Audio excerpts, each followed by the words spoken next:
હવે પત્રાંક 676 પત્રાંક 676 મુંબઈ ફાગણ વદ નમ રવિ 1952 આ પત્ર છે સૌભાગભાઈ ઉપર છે. આત્માર્થી જીવે વિશેષ કરી અનુપ્રેક્ષા કરવા યોગ્ય આશંકા સહજ નિર્ણયાર્થે તથા બીજા કોઈ મુમુક્ષુ જીવોના વિશેષ ઉપકારને અર્થે તે કાગળમાં લખી તે વાંચી છે. થોડા દિવસમાં બનશે તો કેટલાક પ્રશ્નોનું સમાધાન લખીશું. શ્રી ડુંગર આદિ મુમુક્ષુ જીવોને યથાયોગ્ય. આમાં કૃપાળુદેવે સૌભાગભાઈને લખ્યું કે આત્માર્થી જીવે, આત્મકલ્યાણનું ઈચ્છુક આત્માર્થી ના લક્ષણ આત્મસિદ્ધિમાં ઘણા કયા, મતાર્થીના પહેલા કહ્યા મતનો અર્થી એ મૂકી દઈને આત્માર્થી થવું, આત્માના ઈચ્છુક થવું, મારા આત્માનું હિત થાય. કશાયની ઉપશાંતા માત્ર મોક્ષ અભિલાષ ભવે ખેદ પ્રાણી દયા ત્યાં આત્માર્થ નિવાસ, ત્યાં આત્માર્થ નિવાસ છે. એટલે આત્માર્થી કશાયોને મંદ કરે, માત્ર મોક્ષ અભિલાષનો ઉપાય કરે, ભાવ કરવાનો, સંસાર પ્રત્યે ખેદ એટલે વિરક્ત ભાવ લાવવાનો પુરુષાર્થ કરે, અનાસક્ત ભાવ, ભવે ખેદ પ્રાણી માત્ર પ્રત્યે દયા ભાવ રાખે, કોઈ જીવને મારે નહીં, હણે નહીં, છકાય જીવની રક્ષા કરે, પ્રાણી દયા ત્યાં આત્માર્થ નિવાસ. તેવા આત્માર્થી જીવે વિશેષ કરીને અનુપ્રેક્ષા કરવા યોગ્ય, ભાવના કરવા યોગ્ય એવા આશંકા સહજ નિર્ણયાર્થે કરે તો બાદ નથી. વસ્તુ સ્વરૂપને સમજવા માટે શંકાઓ ઉદ્ભવે તો એનું નિવારણ કરવું એમાં જ્ઞાની પુરુષોની કોઈ ના નથી. પણ શંકા કરવી નહીં, મૂળભૂત તત્વમાં શંકા ન કરવી, પણ સમજવા માટે કોઈ દ્રવ્ય કે ગુણ કે પર્યાય કોઈ પણ વસ્તુ ન સમજાય તો એના માટે પૂછે તે આશંકા મોહનીય છે, એમાં કોઈ બાદ નથી. એના માટે ખુલાસો ઉપદેશ છાયા 705 પેજ ઉપર કૃપાલય કરે છે. પોતાથી ન સમજાય તે આશંકા મોહનીય, પોતાથી ન સમજાય તે આશંકા મોહનીય. સાચું જાણ્યું હોય છતાં ખરેખરો ભાવ આવે નહીં તે પણ આશંકા મોહની. શંકા અને આશંકા સમજવા માટે જે શંકા કરવામાં આવે, સમજવા માટે, જાણવા માટે, તેનું નામ આશંકા. અને મૂળભૂત તત્વની શ્રદ્ધા જ નથી અને શંકા કરે કે આ બધું ખોટું છે એમ હોય નહીં તો એ કદી દંસન ભટ્ટા ન સિજંતી, ચરિત ભટ્ટા સિજંતી, પણ શ્રદ્ધાંતિ ભ્રષ્ટ થયો તે ખરેખર ભ્રષ્ટ છે. કુંદકુંદાચાર્ય સ્વામિસાર મૂકે છે દંસન ભટ્ટા એ જ ખરેખર ભ્રષ્ટ છે. દર્શનથી ભ્રષ્ટ છે, શ્રદ્ધાથી તે જ ખરેખરો ભ્રષ્ટ છે. ચારિત્ર ભ્રષ્ટ ઠેકાણે આવે પણ શ્રદ્ધાંથી ભ્રષ્ટ થયો કે ગયો. એટલે પ્રભુ કે શ્રદ્ધાને તો મૂળ પાયો છે, એને શીશું રેડીને પાયો કેમ મજબૂત કરીએ તો મકાન ને કોઈ આંચ ના આવે, તેમ એટલું બધું શ્રદ્ધાન મજબૂત કરી દો કે કોઈ કાળે જાય નહીં. એટલે પછી સતમાં શંકા ન થાય, સમજવા માટે થાય એ જુદી વાત છે. પોતાથી ન સમજાય તે આશંકા મોહનીય. સાચું જાણ્યું હોય છતાં ખરેખરો ભાવ ન આવે. સાચું જાણ્યું, ભગવાન કે જે સાચું છે એમ જાણ્યું હોય છતાં ખરેખરો ભાવ ન સમજાય તો તે પણ આશંકા મોહની. સાચું જાણ્યું હોય કે ભગવાને કહ્યું તે સત્ય છે છતાં ખરેખરો ભાવ આવે નહીં તે પણ આશંકા મોહની. પોતાથી ન સમજાય તે પૂછવું, પોતાથી ન સમજાય તે પૂછવું. મૂળ જાણ્યા પછી ઉત્તર વિષય માટે આનું કેમ હશે એવું જાણવા આકાંક્ષા થાય તેનું સમ્યક તો જાય નહીં. મૂળ તો છદ્રવ્યો ભગવાને કયા તેમ જ છે, 7 તત્વ વગેરે, પણ એના પેટા ભેદ મારે જાણવા છે. એના માટે જે આકાંક્ષા થાય, ઈચ્છા થાય તેનું સમ્યક તો જાય નહીં.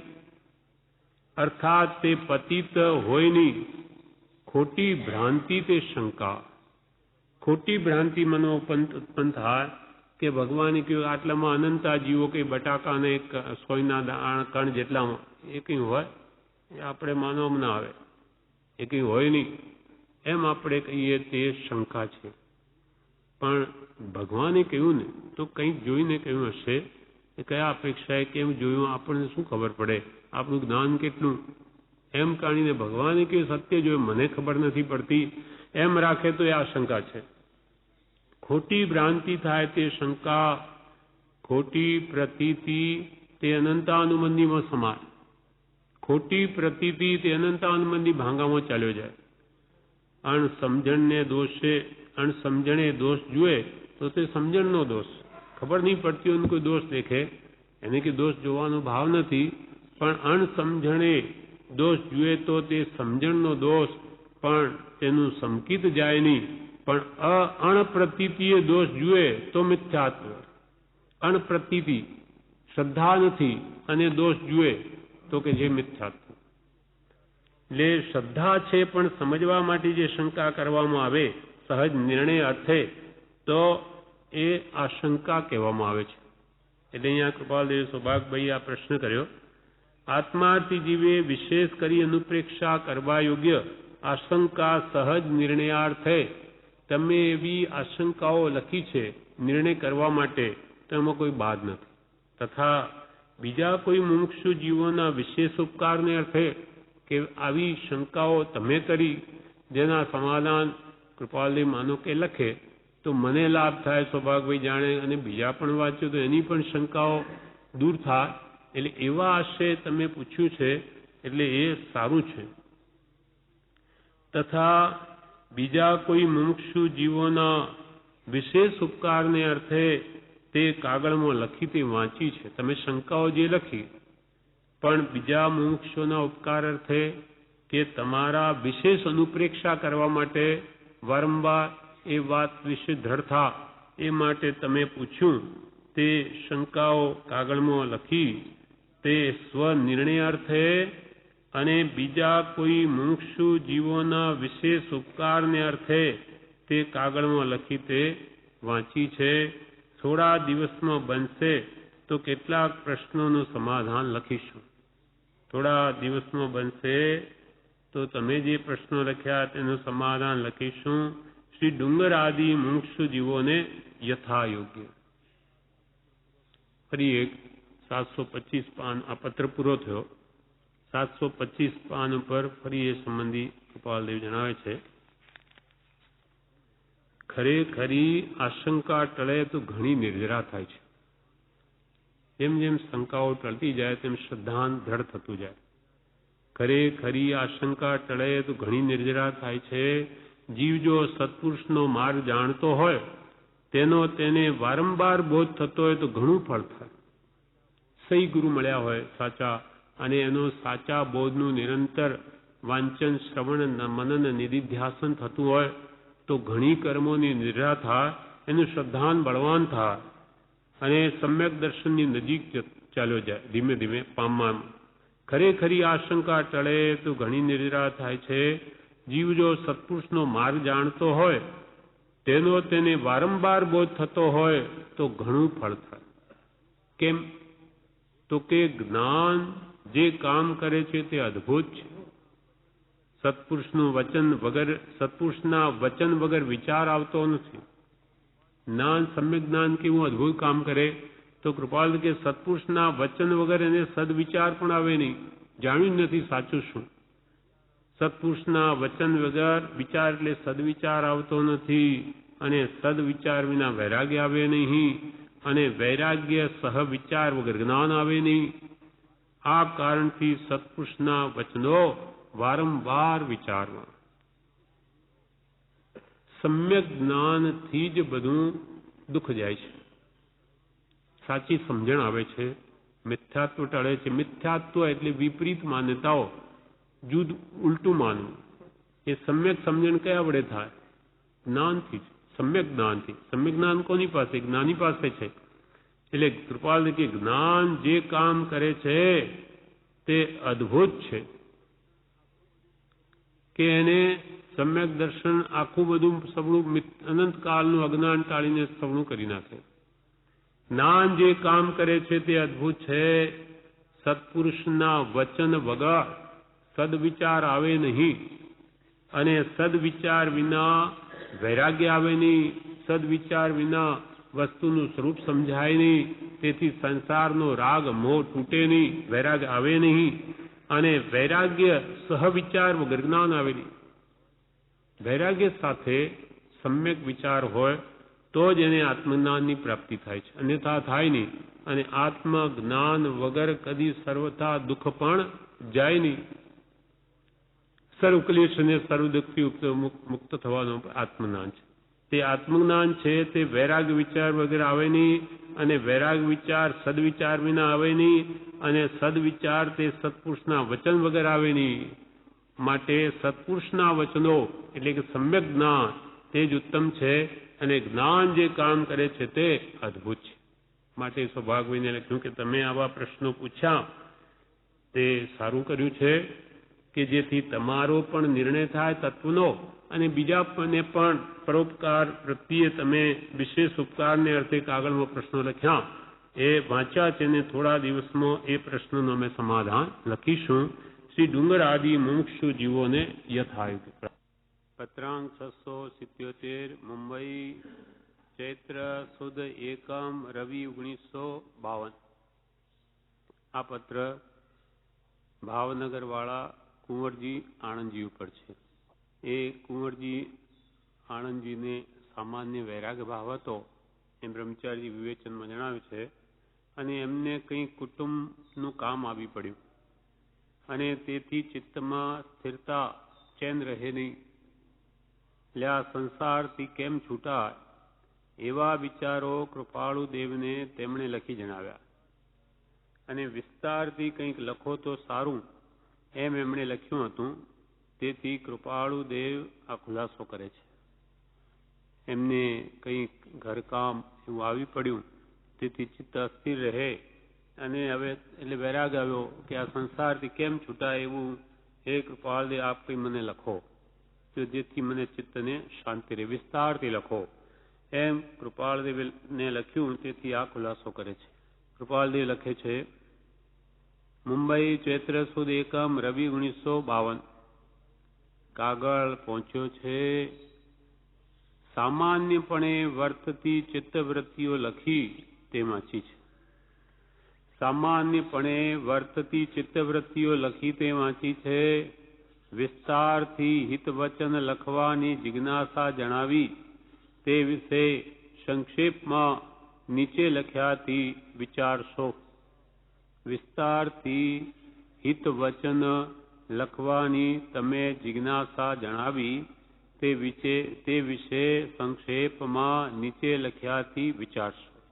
હવે લખે છે કૃપાલદેવ કે પ્રારબ્ધોદયથી જે પ્રકારનો વ્યવહાર પ્રસંગમાં વર્તે છે તે પ્રત્યે દ્રષ્ટિ દેતા જેમ પત્રાદિ લખવામાં સંક્ષેપતાથી વર્તવાનું થાય છે તેમ વધારે યોગ્ય છે એવો અભિપ્રાય ઘણું કરીને રહે છે. અમારો પ્રારબ્ધ ઉદય એવો છે. આ વ્યવહારમાં બેઠા છીએ, આવા અમારા પ્રસંગ વર્તે એ તરફ દ્રષ્ટિ દેતા પત્ર આદિ સંક્ષેપમાં લખવાનું થાય એને જ અમે વધારે યોગ્ય ગણીએ છીએ. એવો અભિપ્રાય અમારો ઘણું કરીને વર્તે છે. વિવેચનમાં બ્રહ્મચારી કહે છે, વિસ્તારથી ન લખી શકાય એનું કારણ એક તો અમારો ગ્રસ્તપણાનો ઉદય છે. મુખ્ય માર્ગ ઉપદેશક 6ઠ્ઠું ગુણસ્થાનક છે. ગ્રસ્તપણામાં ધર્મની વાત બહુ ન થાય તો સારું. ગ્રસ્તપણામાં ધર્મની વાત બહુ ન થાય તો સારું એવો ભાવ કૃપાળુ દેવને રહે છે. જ્યાં સુધી મુનિ થવાનો ઉદય ન આવે ત્યાં સુધી મુખ્ય માર્ગ ઉપદેશવો નથી. જ્યાં સુધી મુનિપણાનો ઉદય ન આવે ત્યાં સુધી મુખ્ય માર્ગ રાજમાર્ગ ઉપદેશવો નથી. 6ઠ્ઠું ને 13મું એ 2 ગુણસ્થાનક ઉપદેશ યોગ્ય છે. મુનિપણું કે કેવળનાની દશા એ 2 ઉપદેશ યોગી ભૂમિકાઓ છે. અમે ગ્રસ્તવાસમાં બેઠા છીએ માટે વિશેષ લખવાનું ન થાય તો સારું, એવો મારો અભિપ્રાય રહે છે. હવે આગળ પત્રમાં કે છે કૃપાલદેવ, આત્માને વાસ્તવપણે ઉપકારક એવો ઉપદેશ કરવામાં જ્ઞાની પુરુષો સંક્ષેપતાથી વર્તે નહીં એમ ઘણું કરીને બનવાયું છે. તથાપી બે કારણે કરીને તે પ્રકારે પણ જ્ઞાની પુરુષો વર્તે છે. આત્માને વાસ્તવ્યપણે ઉપકારભૂત એવો જે ઉપદેશ કરવામાં જ્ઞાની પુરુષ સંક્ષેપતાથી ન વર્તે. જીવોને કોઈને ઉપકાર થતો હોય તો જ્ઞાની ઉપદેશને સંક્ષેપે નહીં, પણ સામો જીવ ખરો જિજ્ઞાસુ હોવો જોઈએ, આરાધક હોવો જોઈએ, એને આત્મકલ્યાણની ભૂખ હોવી જોઈએ, તો જ જ્ઞાની પુરુષ લંબાણથી ઉપદેશ કરે, નહીં તો ન કરે. જેમ કે અમદાવાદમાં હરજીતસિંહની વાડીમાં કૃપાલદેવ ઉતરેલા, જ્યાં હમણાં હરજીતસિંહનું ડેરું છે, ત્યાં દરવાજા ઉપર. તો કૃપાલદેવે ઉપદેશ જારી કર્યો તે આખી રાત ચાલ્યો. આખી રાત. સવારમાં સોમચંદભાઈ બાળક હતા, 15 વર્ષના જેવા, જાણે કૃપાલદેવ આવ્યા છે એવો ભાવ હતો. એટલે આપણે જાણે એમના આ પવાલા વાલા બધા ધોઈ નાખીએ એટલે વહેલા આવી જાય. તે વહેલા આવ્યા એટલે પછી પોપટભાઈએ કહ્યું કે હમણાં કંઈ કરતા નહીં, કરશો નહીં. કેમ? તો કે કૃપાળુદેવ હમણાં સૂતા છે. કેમ કે? તો કે આખી રાત ઉપદેશ ચાલ્યો છે. કે તને પણ યાદ કરેલો. પોપટભાઈ કહ્યું સોમચંદભાઈને તને યાદ કરેલો રાત્રે, પણ સાંજે જાણે પિતાને થશે કે એ ક્યાં ગયો એમ કરીને એમની પ્રકૃતિ જરા તેજ હતી, એટલે કે હું ઘરે ચાલ્યો ગયો. બાકી આખી રાત ઉપદેશ ચાલ્યો એનો મને બહુ ખેદ થયો કે હું હોત તો હું એ બોધ જાણત, હું પામત. એમ વાસ્તવિકપણે ઉપકારભૂત આત્માને એવો ઉપદેશ કરવામાં જ્ઞાની પુરુષો સંક્ષેપતાથી વર્તે નહીં. એવી રીતે વસોમાં પણ બનેલું. વસો ક્ષેત્રે સુખલાલભાઈ હતા, એમણે કૃપાલદેવને પૂછ્યું કે આ ઊંઘ બહુ હેરાન કરે છે, ઊંઘ બહુ આવે છે, અને એને કેમ રોકી શકાય? અને એવી જિજ્ઞાસાથી ભાવ પ્રશ્ન કર્યો કે કૃપાલદેવે એ વિશે બોલવા માંડ્યું. તે ત્યાં પણ બોલતા બોલતા આ બધા ઊભા જ છે અને હાથ જોડીને ઊભા જ રહ્યા. અને કૃપાળુ દેવનો ઉપદેશ ચાલ્યો તે આખી રાત ચાલ્યો, સવાર થઈ ગઈ. અને પછી સુખલાલભાઈ કહે કે મારી તો ઊંઘ જ ઉડી ગઈ, પછી તો મને ઊંઘ જ ના આવે. એવો ઉપદેશ કર્યો કે ઊંઘ જ જતી રહી. અહીંયા ડાયાભાઈ હતા આ સિમડાના, એ કે હું 42 વર્ષથી મને ઊંઘ જ નથી. હમણાં ગુજરી ગયા 12 મહિના પહેલા. 42 વર્ષથી હું સુવે, રાત્રે પડ્યા પણ ઊંઘ નહીં આવે. હા, છતાં થાક નહીં, કંઈ નહીં. આ દર્શનાવણીય કર્મનો એટલો ઉદય ઓછો. એમ કે છે કે જો જિજ્ઞાસુ જીવ હોય તો જ્ઞાની પુરુષ ઉપદેશ આપવામાં સંક્ષેપપણું કદી કરે નહીં, વિસ્તારથી કરે, પણ એવો સામા જીવો હોવા જોઈએ જિજ્ઞાસુ. જેમ કે મોરબીમાં નવલચંદભાઈ એ વકીલ હતા અને આ જજ ધરસીભાઈ, બે જણાને કૃપાલદેવ સાથે ચર્ચા ચાલે તો રાતના 12-1 વાગી જાય, તોય કોઈને થાક નહીં, કૃપાલદેવને કંઈ નહીં. તે વખતે કૃપાલદેવનું માથું દુખતું. તે એકવાર મનસુખભાઈના જાણવામાં આવ્યું. એટલે મનસુખભાઈ કહે, સાહેબ આ રોજ રાત્રે 12-1 વાગે છે એટલે આપને માથું દુખે એટલે કે બંધ કરો, કહેવાના હશે, બહુ નહીં લંબાવો. ત્યારે કૃપાલદેવ શું કહે, અમારું એથી માથું દુખતું નથી. આ દુખતું હોય પણ આવી ચર્ચા થાય એમાં અમારું માથું દુખતું હોય તોય ઉતરી જાય. કેમ કે એ અમારો પ્રિય વિષય છે અને એમાં સામો જીવ જો જિજ્ઞાસુ હોય તો એની સાથે ચર્ચા કરવામાં એમને કોઈ થાક નથી. સામે પ્રભુશ્રી પોતે કહે છે કે પ્રભુ ખપી જોઈએ, સાચો જિજ્ઞાસ હોય તો પ્રભુ બોલાવીને આપી દઈએ કે લે, પણ આવો ખરો આરાધક હોવો જોઈએ.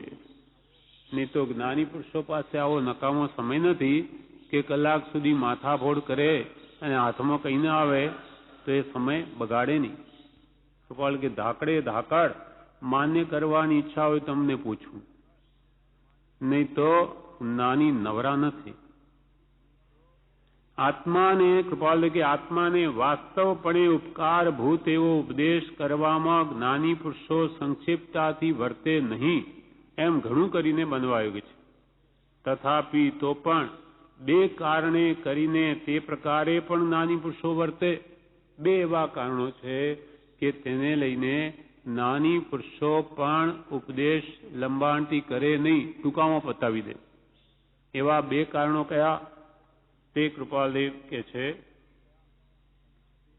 તે ઉપદેશ જિજ્ઞાસુ જીવને વિશે પરિણામી થાય એવા સંયોગોને વિશે તે જિજ્ઞાસુ જીવ વર્તતો ન હોય, અથવા તે ઉપદેશ વિસ્તારથી કરીએ પણ ગ્રહણ કરવાનું તેને વિશે તથારૂપ યોગ્યપણું ન હોય. જ્ઞાની પુરુષો ઉપદેશ આપવામાં સંક્ષેપણું ક્યારે કરે? તેમાં એક કારણ તો એ કે તે ઉપદેશ જિજ્ઞાસુ જીવને પરિણામી થાય એવા સંયોગોને વિશે તે જિજ્ઞાસુ ન હોય, એવા એના સંયોગ ન હોય. એટલે કે મતાગ્રહી હોય, મતનો જેને દ્રઢ આગ્રહ હોય, અનંતાનુમંદી કશાય વર્તતા હોય, અને એ સંબંધી કે એને જો ઉપદેશ આપે તો એને એમ લાગે કે આ મારો ધર્મનો નિષેધ કરે છે, મારા ધર્મનો. એને મધ્યસ્થતા નથી, સત જાણવું નથી. હું જે માનું છું એમાં એ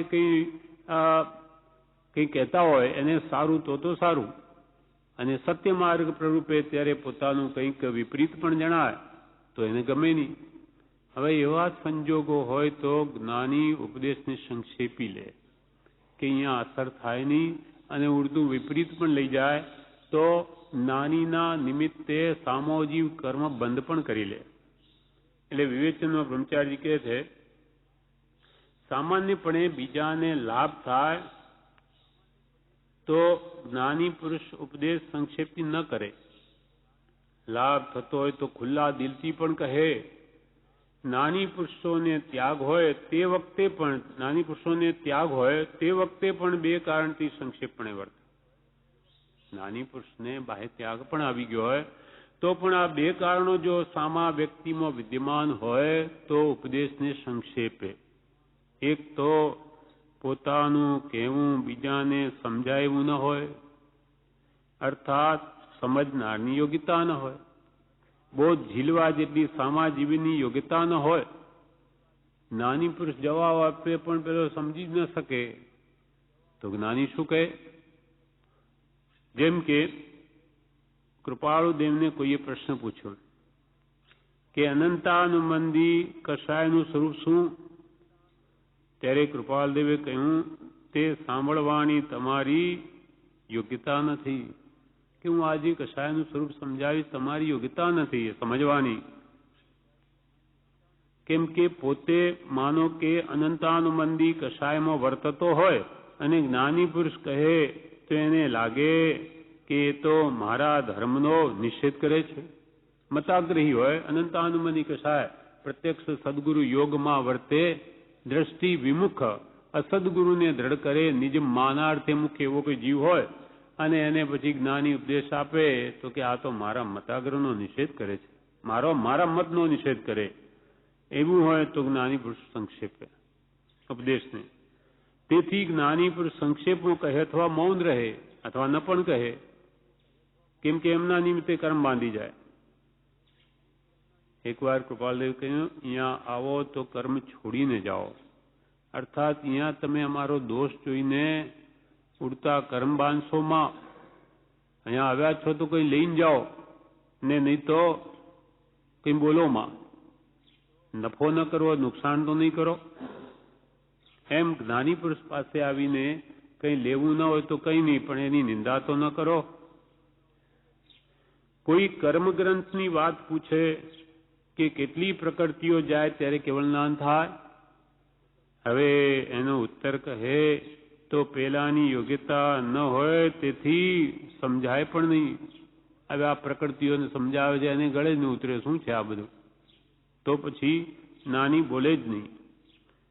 અને ઘણા જીવો એવા પણ હોય છે કે જ્ઞાની કહે તે સાંભળે, પણ આ કાને સાંભળે ને આ કાને કાઢી નાખે. 1 કલાક સુધી બોધ કર્યો હોય પણ પૂછે તો કંઈ યાદ ન હોય. એવું હોય તો જ્ઞાની માથા ફોડ વધારે ન કરે. ગાંધીજીએ 3 પૂતળીઓનું દ્રષ્ટાંત સમજાવ્યું.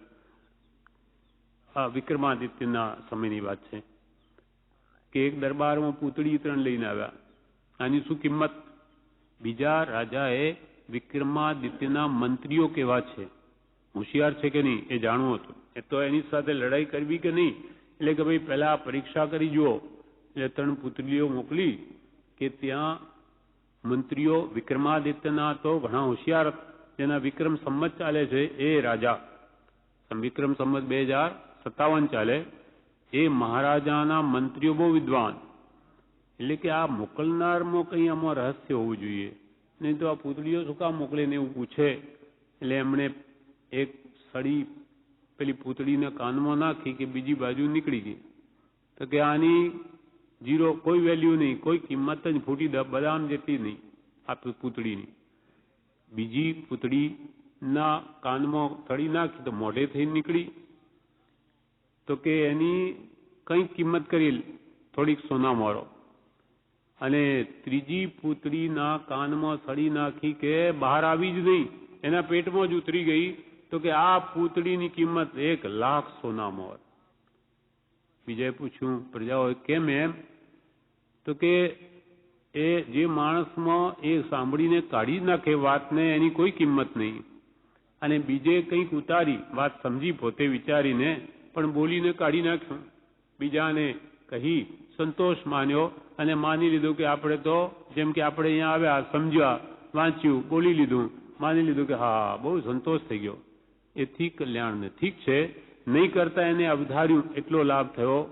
પણ જેને એ સળી જેની પેટમાં ઉતરી ગઈ, તેમ જ્ઞાની પુરુષનો બોધ જેના જીવનમાં ઉતરી જાય, કહેવા માત્ર જ નહીં, એ મય તેનું જીવન બની જાય, તેની જ કિંમત છે. અને આ બોધ માત્ર એના માટે જ છે, આપણા જીવનને ધન્ય બનાવવા, સફળ બનાવવા માટે છે, કોઈને કહેવા માટે જ નથી.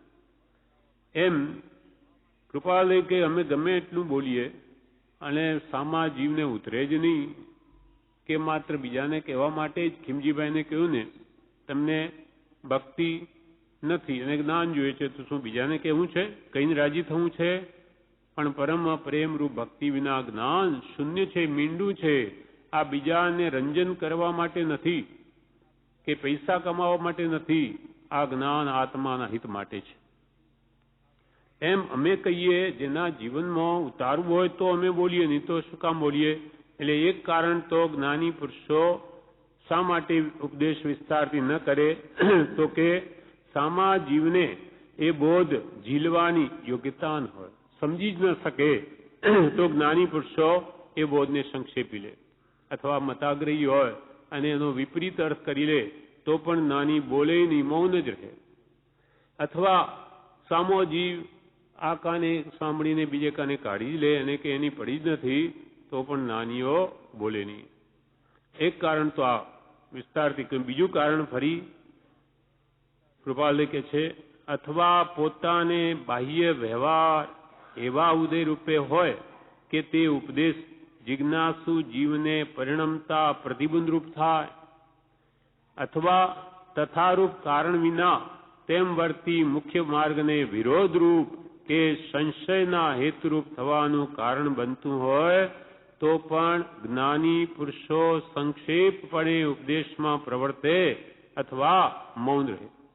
આ બીજું કારણ.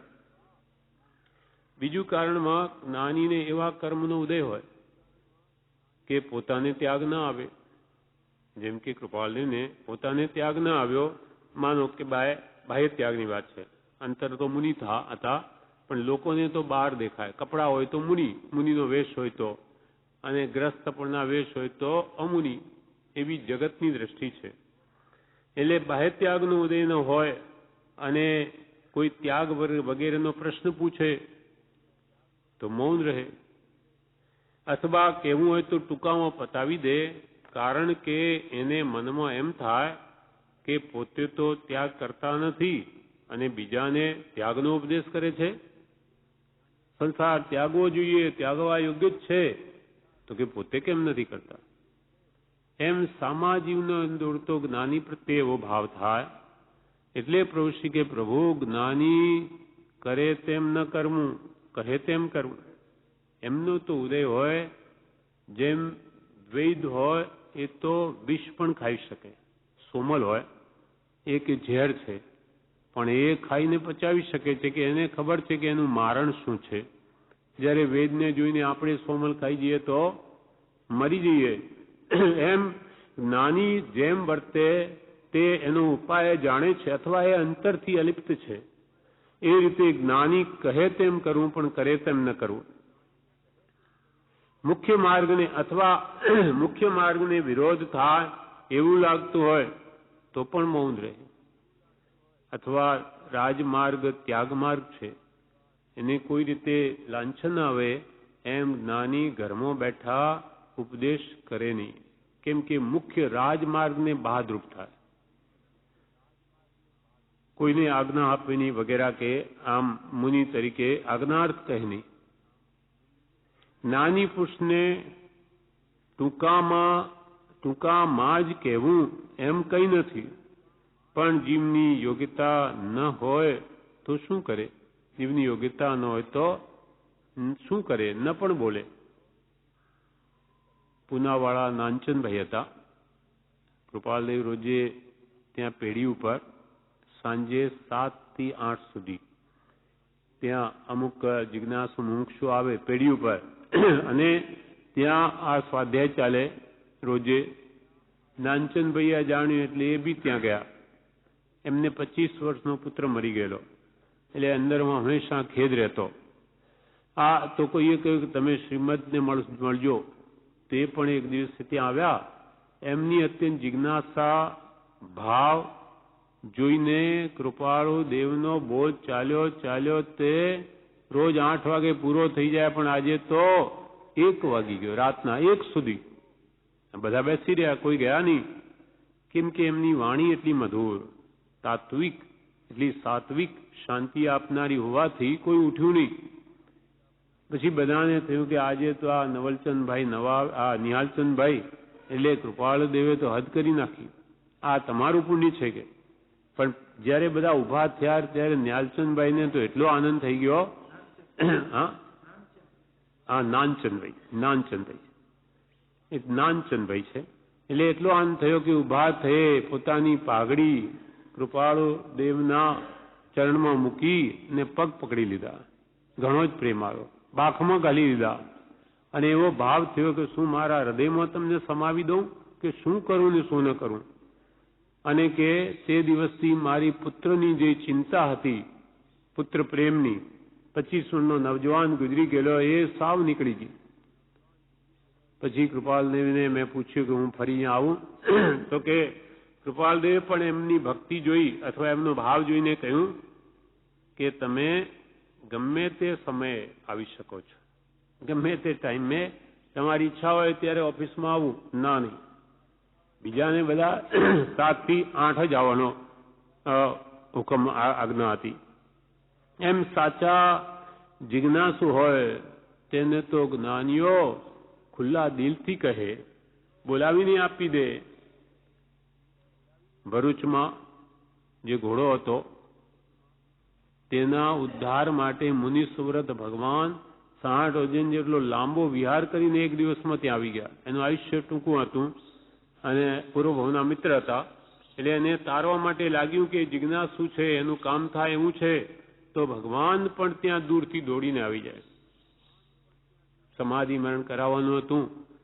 દયાભાઈ આ પહેલામાં પહેલો જે આશ્રમનો કુવા માટે 3000 રૂપિયા આપેલા, કે ગવર્મેન્ટમાં એમની સર્વિસ હતી, મોટી પોસ્ટ હતી, અને આશ્રમમાં પ્રવેશી મળ્યા એટલે કુવો બાંધવા 3000 એમને આપેલા.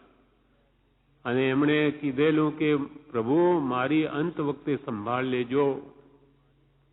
બસ અંત વખતે પ્રભુશ્રી ત્યાં પહોંચી ગયા નડિયાદ. હીરાભાઈ ઝવેરીને કે પ્રભુ નડિયાદ જવું છે, એ તો જાણતા હતા. ત્યાં પહોંચે છે અને ઉપદેશ આપી, આત્મ સન્મુખ દ્રષ્ટિ કરાવી, દેહથી ભિન્ન એવો આત્મા છે, એ જ મારું સ્વરૂપ, એ બહુ બોધ આપીને જેવા બહાર નીકળ્યા કે તરત જ એમનો દેહ છૂટી ગયો. એટલે તે પણ અંદરમાં એ જ ભાવના ભાવતા હતા, પ્રભુશ્રીને જ યાદ કરતા હતા. એમ સાચી અંતરની ભાવના હોય તો જ્ઞાની તો બોલાવીને આપે અથવા પોતે ત્યાં પહોંચી જાય. પણ જીવની યોગ્યતા હોય તો એ ઉપદેશમાં કદી સંક્ષેપણું કરે નહીં. અથવા કોઈ બાહ્ય કારણથી સામો જીવને ઉડતું પ્રતિબંધ થતો હોય, રાજમાર્ગ ને બાધા આવતો હોય, અથવા બીજાને કોઈ શંકા થતી હોય એમના રૂપે, એમના નિમિત્તે, તો જે ઉપદેશ આપવામાં સંક્ષેપપણું કરે કે મૌન રહે.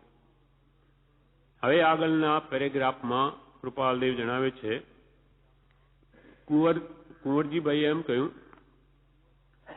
કે આ સંસારથી કેમ છૂટાય? વૈરાગ આવ્યો છે એટલે કે હવે આ સંસારથી છૂટાય કેમ, એવો પ્રશ્ન છે એમનો. હવે એના જવાબમાં કૃપાલદેવ કહે છે,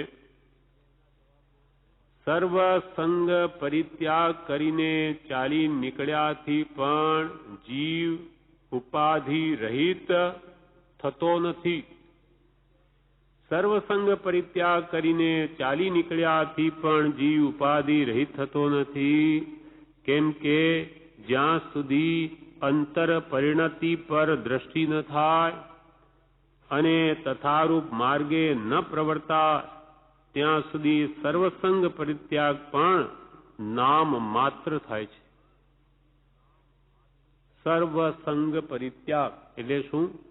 મુનિપણું, દીક્ષા, બધાનો સંગ મૂકી, એટલે ઘર કુટુંબ ધંધા વગેરે બધું મૂકી દઈ આરામ પરિગ્રહને દીક્ષા લેવી, એ સર્વસંગ પરિત્યાગ કહો અથવા મુનિ દશા છે. મુનિપણું લેવું.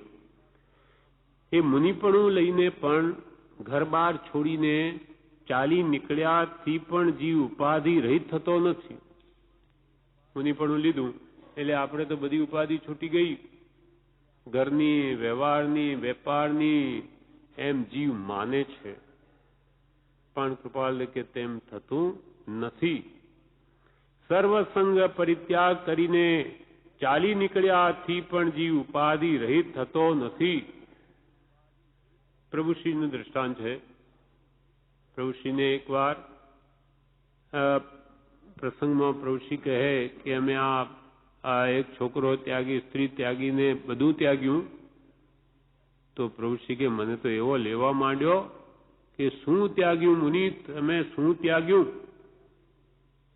એક બાળક છોડીને કેટલા શ્રાવકો, એક ઘર છોડીને કેટલા શ્રાવકોના ઘર ગળે નાખ્યા છે. એટલે કે આ ગામમાં મારા 10 શ્રાવક, આ ગામમાં 5 શ્રાવક, આ મારા. એમને માન આપે, એમનો ઉપદેશ સાંભળે એટલે મારા, એમની પાસે નહીં આવે તે પરાયા. એટલે મમતા ભાવ તો ગયો જ નથી. એક ઘર છોડી અને સેંકડો ઘર પોતાના માની બેઠો. એક પુત્ર છોડી અને કેટલા શિષ્યો પર નજર રહે છે, અથવા એક સ્ત્રી છોડીને કેટલી બાઈઓ પર નજર રહે છે. કૃપાળુ દેવ જ આવું કહી શકે, બીજું કોણ કહે? ત્યારે પ્રભુશ્રીની અંતરદ્રષ્ટિ થઈને ભાન થયું કે ઓહો, ખરેખર વાત સત્ય છે. પ્રભુશ્રી પોતે એક ઠેકાણે કહ્યું છે કે પ્રભુ કે લો આવા અમે કામ કર્યા. ઉપદેશામૃતમાં જ કહ્યું કે અમે શું કરીએ, ઓટલા પર બેસી જઈએ બહાર અપાસરાના, પછી સજ્જાયો ગાઈએ અને કંઈક સવનો ગાઈએ, એટલે લોકો જુએ અમને કે અમે કેવું કરી રહ્યા છે. આવા માન મોટાઈ માટે પ્રભુ આવા કામ અમે કર્યા છે, લોકોને દેખાડવા. એટલે દ્રષ્ટિ લૌકિક જ હતી. આ તો કૃપાળુદેવ જેવાએ કહ્યું કે આ તમે શું કર્યું? એક ગયું ને બીજું આવ્યું. તમે આટલું છોડીને એથી હજારો ગણું, સેંકડો ગણું તમે ગળે નાખ્યું. એટલે પુરુષ કે મને એમ થયું કે ઓહો, ખરેખર હું મુનિ નહીં, આ કે જમીન માર્ગ આપે તો અંદર પેસી જાઉં, એવું મને થયું કે હું કેટલો દોષિત છું, થતો મને એનું ભાન જ નહીં થયું. ત્યારે કે હું બોલી ઉઠ્યો કે સાહેબ, હું મુનિ નહીં, ખરેખર મારામાં મુનિપણાના લક્ષણ નથી. ત્યારે કૃપાલદેવ કે મુનિ, હવે તમે મુનિ. પ્રભુશ્રીને કહ્યું કે હવે તમે મુનિ. એ તો હું મુનિ મેં ત્યાગ્યું. શું ત્યાગ્યું? ધૂળ ત્યાગ્યું. એમ કૃપાલદેવ કે છે, સર્વસંગ પરિત્યાગ કરીને ચાલી નીકળ્યાથી પણ જીવ ઉપાધિ રહિત થતો નથી. કેમ કે આ બીજી ઉપાધિ વરે, એમને સંસાર છે આખો. ત્યાં જઈને આટલા મારા ચેલા, આ ચેલીઓ મારી, આ ગામ મારા, આ શ્રાવકો મારા પણ તો એમને એમ રહ્યું. એટલે જ્યાં સુધી આત્મા પોતાના સ્વરૂપને જાણે નહીં, દેહથી ભિન્ન એવા શુદ્ધ સ્વરૂપનો અનુભવ થાય નહીં, ત્યાં સુધી એને કાંઈ ત્યાગ્યું નથી જ્ઞાનીઓની દ્રષ્ટિએ. ભલે આપણને એ ત્યાગી દેખાય, પણ જ્ઞાની ખરા અર્થમાં એને ત્યાગી કહેતા નથી. સર્વસંગ પરિત્યાગ કરીને ચાલી નીકળ્યાથી પણ જીવ ઉપાધિ રહિત થતો નથી. કેમ કે જ્યાં સુધી અંતર પરિણતિ પર દ્રષ્ટિ ન થાય અને તથા રૂપ માર્ગે ન પ્રવર્તાય, ત્યાં સુધી સર્વસંગ પરિત્યાગ પણ નામ માત્ર થાય છે. કૃપાલ કે છે કે ભલે ને બધું છોડીને જંગલમાં જતો રહે, ત્યાં કે છે જે ગુફામાં રહે ને ત્યાં તાળું મારે. કેમ? તો કે બીજો નહીં આવી જાય ને. પછી ઘર હતું જ ને, આવી મમતા કરવી તો કોણે તમને ઘરમાંથી બહાર કાઢ્યા? પણ એ મમતા ભાવ અંદર રહી ગયો, ઉમળકો આવી ગયો વૈરાગ્યનો, અને બધું છોડી દીધું. પછી પસ્તાવો થાય તો જાય ક્યાં? તેમ ત્યાં પછી આ શિષ્યોમાં અને બીજાના શ્રાવકોને મમતા કરે, મોહ કરે, જેથી એને સારું ઉદર ભરણાદિની જે કાજ કરતા થતા મોહ નડિયા કલિકાલ રાજે. સારો એમને ઉપદેશ આપીશું તો આપણે સારું એવું ખાવાનું આપશે. આવો આવી અંદર વૃત્તિઓ કામ કરતી હોય. કેમ? તો કે ઉપર ગુરુ સદગુરુ નથી કે જે આત્મલક્ષ કરાવે. એટલે દીક્ષા ક્યારે કાર્યકારી થાય? કાં તો આત્મજ્ઞાની ગુરુની નિશ્રામાં. ભલે પોતાને જ્ઞાન ન હોય, પણ જ્ઞાની હોય, ગુરુ જ્ઞાન પામેલા હોય તો આપણી યોગ્યતા હોય તો દીક્ષા આપે. અથવા બીજો પ્રકાર, પોતે આત્મજ્ઞાની હોય તો જે દીક્ષા કાર્યકારી છે. નહીં તો અનંત વારની દીક્ષાઓ આપણી પોતાની બધી ફોગ ગઈ. કુગુરુ આશ્રય વર્ત્યા, કાં સ્વચ્છંદે બધું કર્યું, માટે બધું ફોગ. હવે પ્રભુ શ્રી કે પ્રભુ જે કંઈ પણ કરો જ્ઞાનીની આજ્ઞાથી. જ્ઞાની કહે તેમ જ, બીજી રીતે નહીં. એ થોડું કરશો તો પણ તમને મુક્તિનું કારણ થશે. નહીં તો તમે ઘણા બધા તપ જપ કર્યા છે. ઉગા મુપત્તિ મેરુ પર્વત જેટલા ભેગા કરીએ તેટલી વાર દીક્ષા લીધીને યમ નિયમો કહ્યું તેમ બધું ભોગ ગયું. પણ બિન સદગુરુ કોઈને ભેદ લે. મુખ આગળ હે, તું જ પરમાત્મા છું, તું જ કેવળ નાની છું. પણ સત્પુરુષના આશ્રય ન વર્તે, એ કહે તેમ એની આજ્ઞા ન ઉપાસે તો એ કોઈ દિવસ સારું પરમાત્માપણું પ્રગટ ન થાય. કેમ? તો કે તને ખબર જ નથી. એ તો માર્ગને પામેલો જ માર્ગ પમાડી શકે. માટે કોઈ ગુરુને શોધી અને એની આજ્ઞાએ પ્રવર્તો. એમ દીક્ષા લીધા પછી પણ જ્યાં સુધી અંતર પરિણતિ પર દ્રષ્ટિ ન થાય, અંતર પરિણતિ એટલે ભાવ, અંદરના ભાવ મારા કેવા રહે છે એના તરફ દ્રષ્ટિ ન થાય, અને બાહ્ય વેશ હોય પણ અંદરમાં રાગ, દ્વેષ, કામ, ક્રોધ, માન, માયા, લોભની જ વૃત્તિઓ ચાલતી હોય, મનાવા પૂજાવાની, તો જ્ઞાની કહે એ મુનિ પણ શું કામનું? એથી કાંઈ વળે નહીં. ઉડતો મહા અનર્થ કરીને દુર્ગતિમાં જાય. લોકોની દ્રષ્ટિમાં ગુરુ બનીને રહે, મહાત્મા મુનિ બનીને રહે, જ્યારે અંદરમાં તો સંસારી છે, ગ્રસ્તોથી પણ ગયો વીતો હોય, ચારિત્રથી પણ ભ્રષ્ટ હોય, તો મહાપાપી છે. ઉપરથી મહાત્મા અને અંદર મહારાગી પાપી. એટલે આવા જીવો નરકમાં જાય. અસદ ગુરુએ વિનયનો લાભ લહેજો. કાંઈ વિનયનો લાભ લે મુનિપણું નથી, અને વિનય કરાવે લોકો પાસે.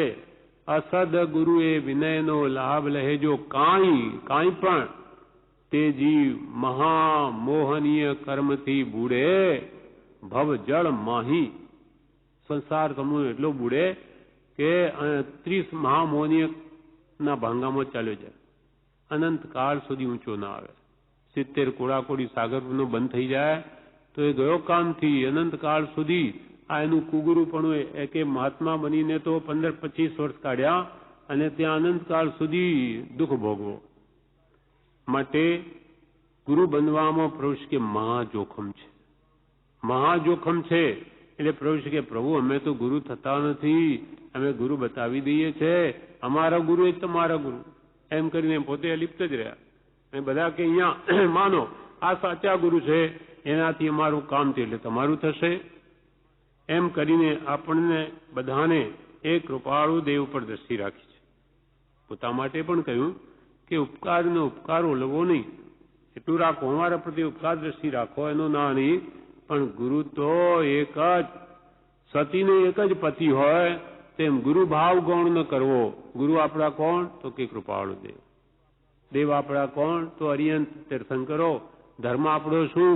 તો કે દયામૂળ, અહિંસા, પરમો ધર્મ એ મારો ધર્મ. એનું દ્રઢ કે શ્રદ્ધાન હોવું જોઈએ. એમ મુનિ થઈને પણ અંતર પરિણતિ જે રાગદ્વેષ વાળી છે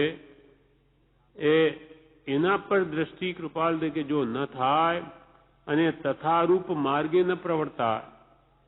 ભગવાને જે માર્ગ કયો તથારૂપ માર્ગે મુનિ થઈને પણ જો ન પ્રવર્તે, રાગદ્વેષ અજ્ઞાન કાઢવા માટે નિષ્દિન પુરુષાર્થ ન કરે, ત્યાં સુધી તેનો સર્વસંગ પરિત્યાગ પણ નામ માત્ર થાય છે. નિષ્કુલાનંદ થઈ ગયા વૈષ્ણવમાં એ પણ કે છે ત્યાગ નાટકે રે વૈરાગ્ય વિના કરીએ કોટી ઉપાયજી.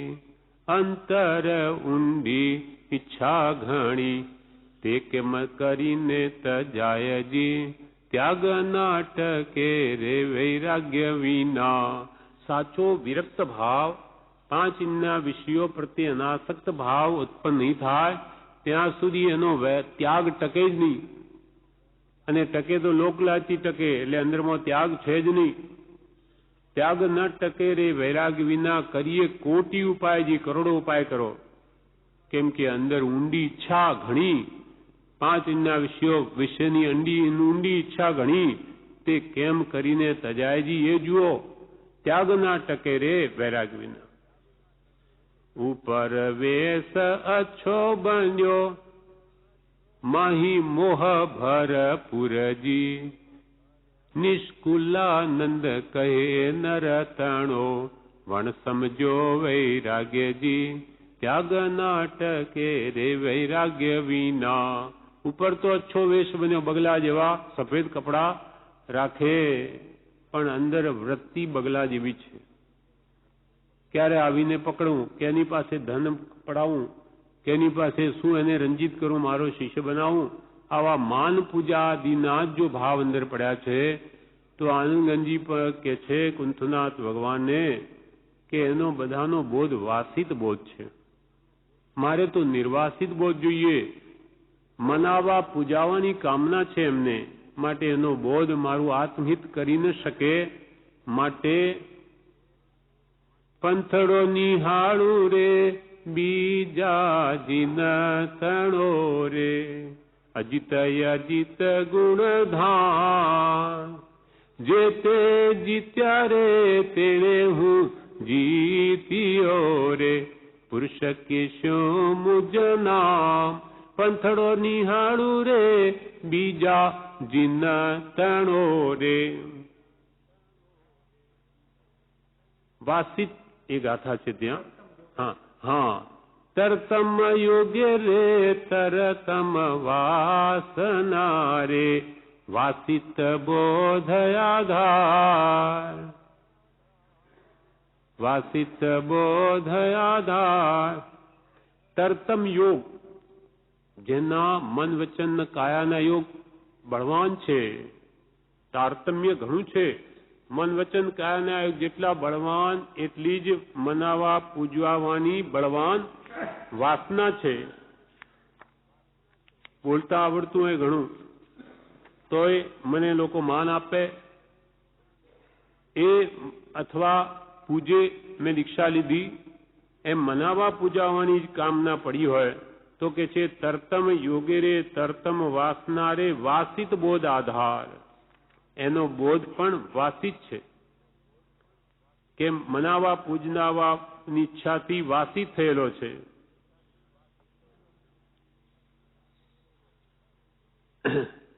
વસ્તુ વિચારે રે દિવ્ય નયન તણો રે વિરહ પડ્યો નિરધાર તરતમ જોગે રે તરતમ વાસના રે વાસિત બોધ આધાર પંથડો નિહાળું રે બીજા જીન તણો રે.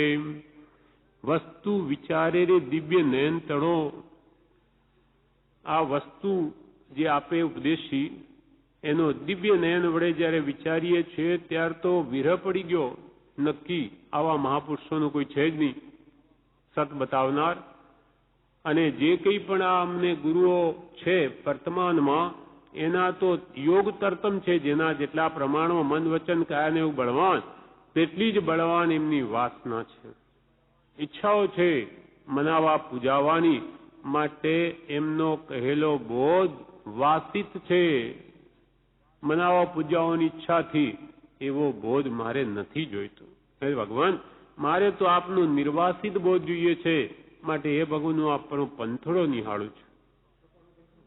હા કર્યું છે ને એનો. એટલે આ પ્રમાણે નિર્વાસિત બોધ હોય તો જે આત્માને નિર્વાસનામય બનાવી શકે. એટલે અહીંયા કૃપાલદેવ કહે છે સર્વસંગ પરિત્યાગ કરીને ચાલી નીકળ્યાથી પણ જીવ ઉપાધિ રહિત થતો નથી કે ભાઈ હું બધું છોડીને હવે દીક્ષા લઈ લીધી એટલે ઉપાધિ ગઈ. ના, નથી ગઈ. કેમ? તો કે જ્યાં સુધી આત્મ પરિણતિ પર લક્ષ્ય ન થાય, દ્રષ્ટિ ન જાય, રાગદ્વેષના ભાવો ઉપર દ્રષ્ટિ ન જાય, તથારૂપ માર્ગે ન પ્રવર્તાય, ભગવાને જેમ કહ્યું રાગદ્વેષ કાઢવાનું એ માર્ગે ન પ્રવર્તાય, ત્યાં સુધી સર્વસંગ પરિત્યાગ પણ નામ માત્ર થાય છે. નામ માત્ર કહેવાય કે મુનિ, પણ મુનિત્વ પણ નથી, સાધક પણ નથી. મુનિઓનો ધર્મ કેવો? સ્વાધ્યાય ધ્યાન. કંઈ પણ એમને આરંભ પરિગ્રહ વેપાર વ્યવહાર છે નહીં. એટલે આખો દિવસ કાં સ્વાધ્યાયમાં કાં આત્મ ધ્યાનમાં હોય. સમય સમયે પરિણતિ ભાવને સાચવી શકે, બંધ ન થાય એવી રીતે. પણ એ અંતર પ્રતિ લક્ષ્ય જ ન હોય તો પછી એ સર્વસંગ પરિત્યાગ પણ નામ માત્ર થાય છે. એટલે કે કુંવરજીને તમારે આ સંસારની એવી ભાવના છે કે જાણે છોડીએ પણ પહેલા અંદરની વાસના કાઢો. આવી રીતે બહારથી ત્યાગ લેવામાં કાંઈ લાભ નથી. અને તેવા અવસરમાં પણ અંતર્વૃત્તિ પણ દ્રષ્ટિ દેવાનું ભાન જીવને આવવું કઠણ છે. તેવા અવસરમાં એટલે દીક્ષા લઈને બહાર નીકળ્યો ઘર છોડીને, છતાં પણ અંતરાત્મ પરિણતિ પર દ્રષ્ટિ દેવાનું લક્ષ્ય નથી થતું. મુનિ થઈ ગયા. હવે આપણો ધર્મ તો સ્વાધ્યાય ધ્યાન, રાગદ્વેષ નહીં, કલક અજિયા કે સંસારની વાતો નહીં, એ પણ લક્ષ્ય નથી થતો. મુનિ અવસ્થામાં હોય તો કે છે કે ગ્રસ્તાવસ્થામાં તો ક્યાંથી રહી શકે. તેવા અવસરમાં એટલે કે દીક્ષા લઈને પણ અંતર પરિણતિ પર દ્રષ્ટિ દેવાનું ભાન જીવને આવવું કઠણ છે. તો એ જ અંતર પરિણતિ પર લક્ષ્ય આવવો કઠણ છે મુનિપણામાં પણ. તો પછી આવા ગ્રસ્ત વ્યવહારની વિશે લૌકિક અભિનિવેશ પૂર્વક રહી અંતર પરિણતિ પર દ્રષ્ટિ દેવાનું બનવું કેટલું દુસ્સાધ્ય હોવું જોઈએ તે વિચારવું યોગ્ય છે. તો આવા ઘર વ્યવહારમાં રહી અને લૌકિક અભિનિવેશ પૂર્વક રહી, તમે ઘરમાં છો અને તમારે સંસારથી કેમ છૂટાય પૂછો છો, પણ આ દીક્ષા લઈને જવાથી તો જુઓ અંતરપરિણિત લક્ષ ન થાય ત્યાં સુધી કાર્યકારી નથી. અને ઘરમાં પણ પહેલા પહેલો તમારે શું કરવા યોગ છે એવો અહીંયા એવી વાત એમાં જણાય છે કે તમે વ્યવહારમાં બેઠા છો, વ્યવહારને વિશે લૌકિક અભિનિવેશ પૂર્વક રહી અને પરિણતિ પર દ્રષ્ટિ દેવાનું બનવું કેટલું દુસ્સાધ્ય હોવું જોઈએ તે વિચારવા યોગ છે. તમે ઘરમાં બેઠા અને પાછો લૌકિક અભિનિવેશ છે, એટલે લોકોને કેમ સારું લાગે, અથવા લૌકિક અભિનિવેશનો અર્થ પણ આગળ કૃપાલે કરે છે. હા, કે દ્રવ્યાદિ લોભ પડ્યો છે, પૈસા કમાવાનો લોભ, તૃષ્ણા છે, દૈહિક માનની ઈચ્છા છે, પોતાના મોટાઈની, કુલ જાતિનું અભિમાન છે, મોહનું વિશેષત્વ છે, એ બધી વાત ન છોડવી હોય અને પોતાની બુદ્ધિએ સ્વેચ્છાએ અમુક ગચ્છાદિનો આગ્રહ રાખવો હોય ત્યાં સુધી અપૂર્વ ગુણ કેમ ઉત્પન્ન થાય? આવા બધા અંદર પડેલા છે ભાવો, અને પછી કે મારે સંસાર છોડવો છે, કેવી રીતે થાય? ત્યાં જઈને એના જ ભાવો કામ કરશે. તેવા અવસરમાં મુનિપણામાં પણ તેનો લક્ષ્ય થવો મુશ્કેલ છે. તો પછી આવા ગ્રસ્ત વ્યવહારને વિશે લૌકિક અભિનિવેશ પૂર્વક રહી, લૌકિક લોકોને સારું જેમ સારું લાગે તેમ વર્તીને અંતર પરિણતિ શુદ્ધિ રાખવાનું કરો, એ કેવી રીતે બની શકે? લોકો જેમ સારું લાગે તેમ વર્તવું છે અને ભાવ શુદ્ધિ રાખવી છે, ભાવ શુદ્ધ રાખવા છે આત્મા તરફ. એ પૂજ્યપાદ સ્વામી સમાધિ શતકમાં લખે છે, વ્યવહાર સૂતો મૂકે તે જાગે આત્મકાર્યમાં, ચિંતવે વ્યવહારો જે તે ઊંઘે આત્મકાર્યમાં. જે વ્યવહારના જ વિકલ્પો કર્યા કરે તે તો કે પરમાર્થમાં ઊંઘે, જે પરમાર્થમાં જાગ્રત હોય તે વ્યવહારમાં સૂવે, વ્યવહારમાં ઊંઘે. એને વ્યવહારના વિકલ્પ હોય ને કેમ લોકોને સારું લાગે એ આત્માર્થીને પડી ન હોય. લોક મૂકે પોક. હા, અસદાચારમાં કંઈ પ્રવૃત્તિ થતી હોય તો જરૂર લોકો તરફ દ્રષ્ટિ રાખવી કે લોકો શું કહેશે. બાકી આપણો કોઈ આશય ન હોય, આત્માર્થના લક્ષ્ય સદાચારમાં પ્રવૃત્તિને ભક્તિ સ્વાધ્યાયમાં રહેતા હોઈએ તો એમાં કોઈ લોકો તરફ જોવાની જરૂર નથી કે લોકો શું કહેશે, આ સત્સંગમાં જાય છે, ભક્તિ કરે છે, ભલે ને કે એ બધું કે છે મૂકી દઈ લોકોને રંજીત રાખવા તરફ દ્રષ્ટિ ન રાખવી, પણ લોકો રાજી રહે અને મારા આત્માનું હિત કરું એ નહીં બને. કૃપાલ કે દુનિયા તો સદા એવી જ છે. 37મા પત્રમાં કહ્યું ને, જગતને રૂડું દેખાડવા અનંત વાર પ્રયત્ન કર્યું, તેથી કાંઈ રૂડું થયું નહીં. હવે તો એક આત્માનું રૂડું થાય એમ કરો, બાકી બધું ભૂલી જાઓ.